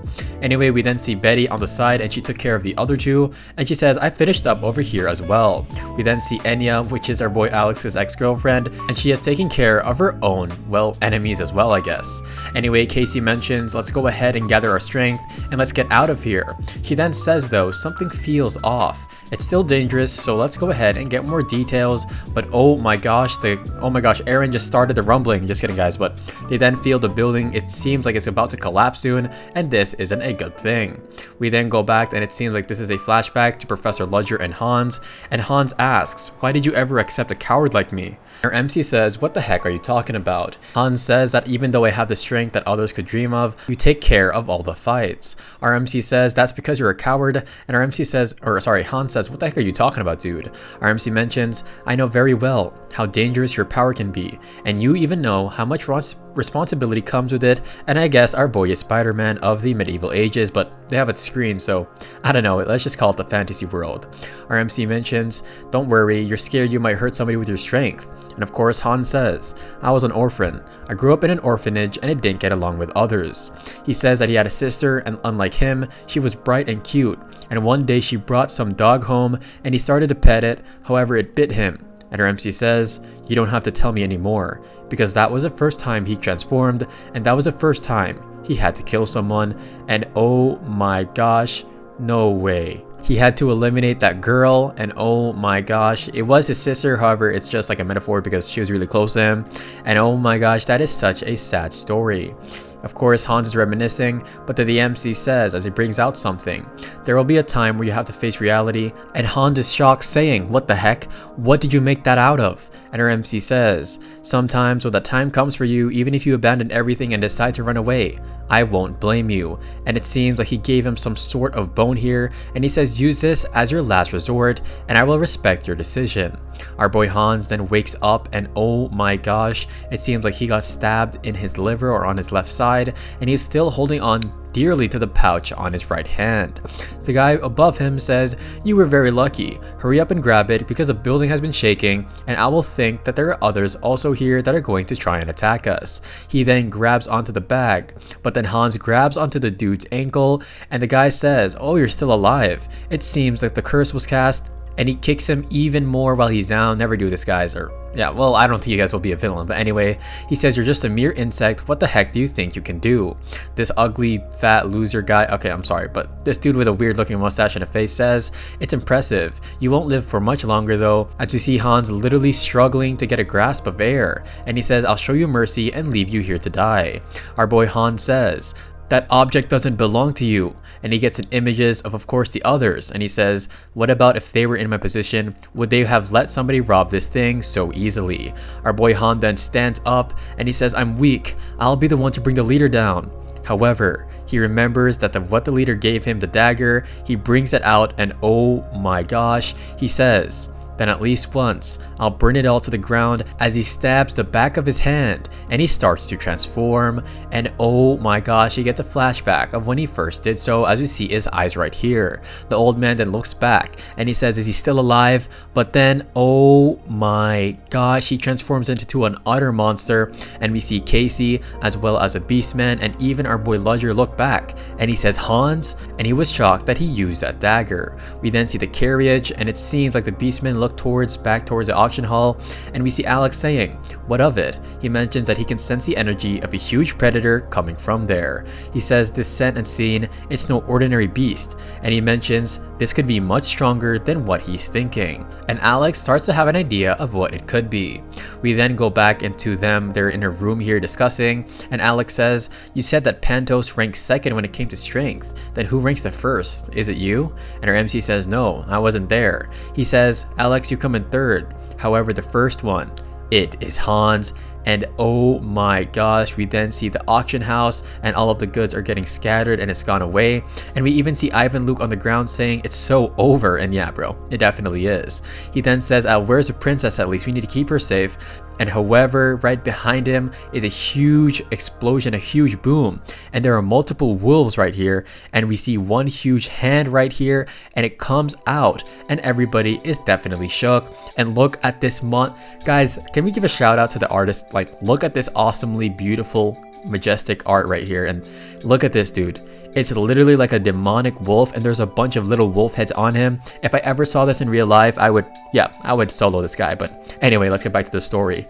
This guy then mentions, it's that thing, it's come back, and it's a thing that caused the bloodbath in Durman 5 years ago, and that is the beast of Gevaudan. And if you guys don't know, well, this is obviously a scarier version, but the Gevaudan was a mysterious beast that attacked France in the 1700s, but it's all a myth, I think. It then begins to inch closer towards the people, and Ivan says, run away, or well, he just runs on his own. He doesn't tell anybody to run away, and it seems like he gets one of his arms or his nails cut off, and it seems like this is a knight. He says, take this chance to escape. He says, everybody be quiet, because it's pretty hard to focus when you're going up against a monster. Anyway, Hans then begins to regenerate, and he says, I need to take this monster down, but well, we hear a smash, and this guy uses a fire attack, but it's of no use, because of course Hans is definitely on that timing of a monster. He then launches a barrage of attacks, and this knight says, how is that thing so fast, and where did that monster come from? We then see Casey as well as Enya, and she says, leave the landing to me, come on and follow me, and they jump down like from the 3rd floor of the auction building, and she uses her safe bubble or her space bubble or her water bubble to of course let them have a safe landing. They all turn their heads and oh my gosh, she says, "Isn't that the beast of Gevaudan?" Enya says, "That's the monster that appeared 5 years ago." And Casey says, "I'm sure of it. I saw the corpse in the museum." She says, especially their forelegs, it did not look like human hands. And of course Enya says, "Are you saying that there are more beasts like it?" And she says, "We can't rule out that possibility." She then mentions that Abraham von Helsing, our boy Ludger Cherish, she says that he took him down. And also traces of James Moriarty were last found in Redderbelk. She then begins to line up the dots and she says, "That man is here as well." And she wonders if he is up to something sinister in the city. Anyway, she says, "I need to stop that monster first," and she loads up some water attacks to try and subdue it, and it begins to swirl around its body and even its arms and its neck. This guy says, "What the heck? The beast stopped moving. Was that an ally?" However, it then breaks free from the chains, and of course Casey says that this person or this monster is really strong. It then lets out a monstrous howl and it snaps all of the water chains, and she says, "I can't gather my magic properly," and it seems like the howl or the cry is actually interfering with her magic. She then uses her $5 umbrella from Temu to load up another magic spirit ball attack, and oh my gosh, never mind, it actually, well, she just made some fairies. That's pretty cool guys, but fairies won't do anything to that monster. Anyway, they are now surprised that those knights are made out of water, and so she goes to attack the monster. However, we go back to our boy, our MC, and he then begins to wonder, that ominous spell, is it black magic? And there are traces of an animal attack as he's looking at the corpses on the ground. And he says, as he looks down from the building or the auction house, so Hans really did end up using it, and he says, "I was sure that he didn't make that decision lightly, and it had to be a really dire situation." He then uses Nocturnus Alteru, and he says, "I can't go like this to stop you," and so he needs to prepare himself and return. He says, "Until then, Hans, you have to do what you need to do." We then see a bunch of the wolves' heads from his body begin to fall down, and they all yell that it's working. However, Casey mentions that the skull eyes on the shoulder are glowing like they did before, and it howls once more, and she looks at her fairies or her knights and she says, "What the heck? It didn't break the magic?" Anyway, we then feel a vibration, and the princess says, "Look over there," and something is actually coming. She says, "It's a herd of rats," and oh my gosh, I definitely don't want to see this. Anyway, what the heck happened to Ratatouille? He literally like reproduced a million times, and she says, "No way, it can call other animals?" And oh my gosh, she says, "Why does it have to be rats?" Because oh, well, she's actually scared of rats. And that's pretty ironic considering like she is a detective and she probably has to get rid of a lot of rats in like organizations and stuff. But anyway, she uses her water slash to attack it, and she mentions that it's climbing over her water wall. And yup, this isn't good. Anyway, Betty, her assistant, then slashes it, and she yells out saying, "Don't worry, we'll help too," and even Enya and the princess use their magic. However, something else is coming, and they say, "Don't break up, stay close." And what the heck, the rats are swarming back to the wolf's head. And oh my gosh, the decapitated head was joined with the rats, and it turned into a separate monster. This guy mentions that the reason the cryptid suddenly increased abnormally during the Bloody Night could be because of this. It was all because of the monster, and this is definitely a very dangerous situation for anyone else to be in, unless you're a OP or Song Jin-woo. Anyway, the knight mentions that of course they definitely need to get rid of this before they multiply, and they have to stop this now before it gets to the city. But we then see Hans, and he is on top of the auction house like he is like this guy looks cold, but sadly he's a monster. He says that the Gevaudan's nightmare will repeat itself, and that's definitely not what we want to happen. That's definitely not what we want to have happen. Casey says that the reproduction rate is too fast. No, not that reproduction, guys. She's talking about the regeneration, and she mentions that she won't be able to attack the main body, and we see rats underneath her foot, and yup, she is definitely scared shook. Betty then crushes the rats, and she says there are too many of them, we have to get away. We then see her fairy knights go to attack it again, however it lets out a screech and they're all pushed off. She mentions that she just looked away for a second, and she has to make it again, but the rats are literally on her feet and on her shoes. And yup, this would be very creepy and scary, and well, she has rat phobia. And she says, "You know what, I have to focus in." So I'm very thankful that she's actually locked in to attacking the monster, and she's not that scared of the rats to the point where she can't move. Enya mentions that this will be too dangerous, so we need to take shelter. However, she says that she doesn't care if her life is on the line, but the monster looks behind them, and actually, they all begin to stop moving. They then look up onto the building, and we see somebody arrive. She says, "Is that? Oh my gosh, gosh, it's our boy MC. And yes, she says, it is James Variety. And yeah, that definitely rhymed. Anyway, the monsters look up at our boy Ludger, or James Variety, and Betty says, what the heck, are you sure, Casey? She says, yup, he's calm even in the face of that monster. She mentions it, I'm 100% sure that it is James. She wonders if the beasts instinctively know that this guy is the most dangerous, and she says, I was hoping that Hans would recognize her MC, but it seems like it was just a dream. He then says Hans is still alive somewhere there, and as a leader, it's his duty to save his subordinate, and I'm pretty sure that Hans didn't kill anyone, and yeah, hopefully nobody got caught up in collateral damage, except for the people who, of course, like mugged him and attacked him.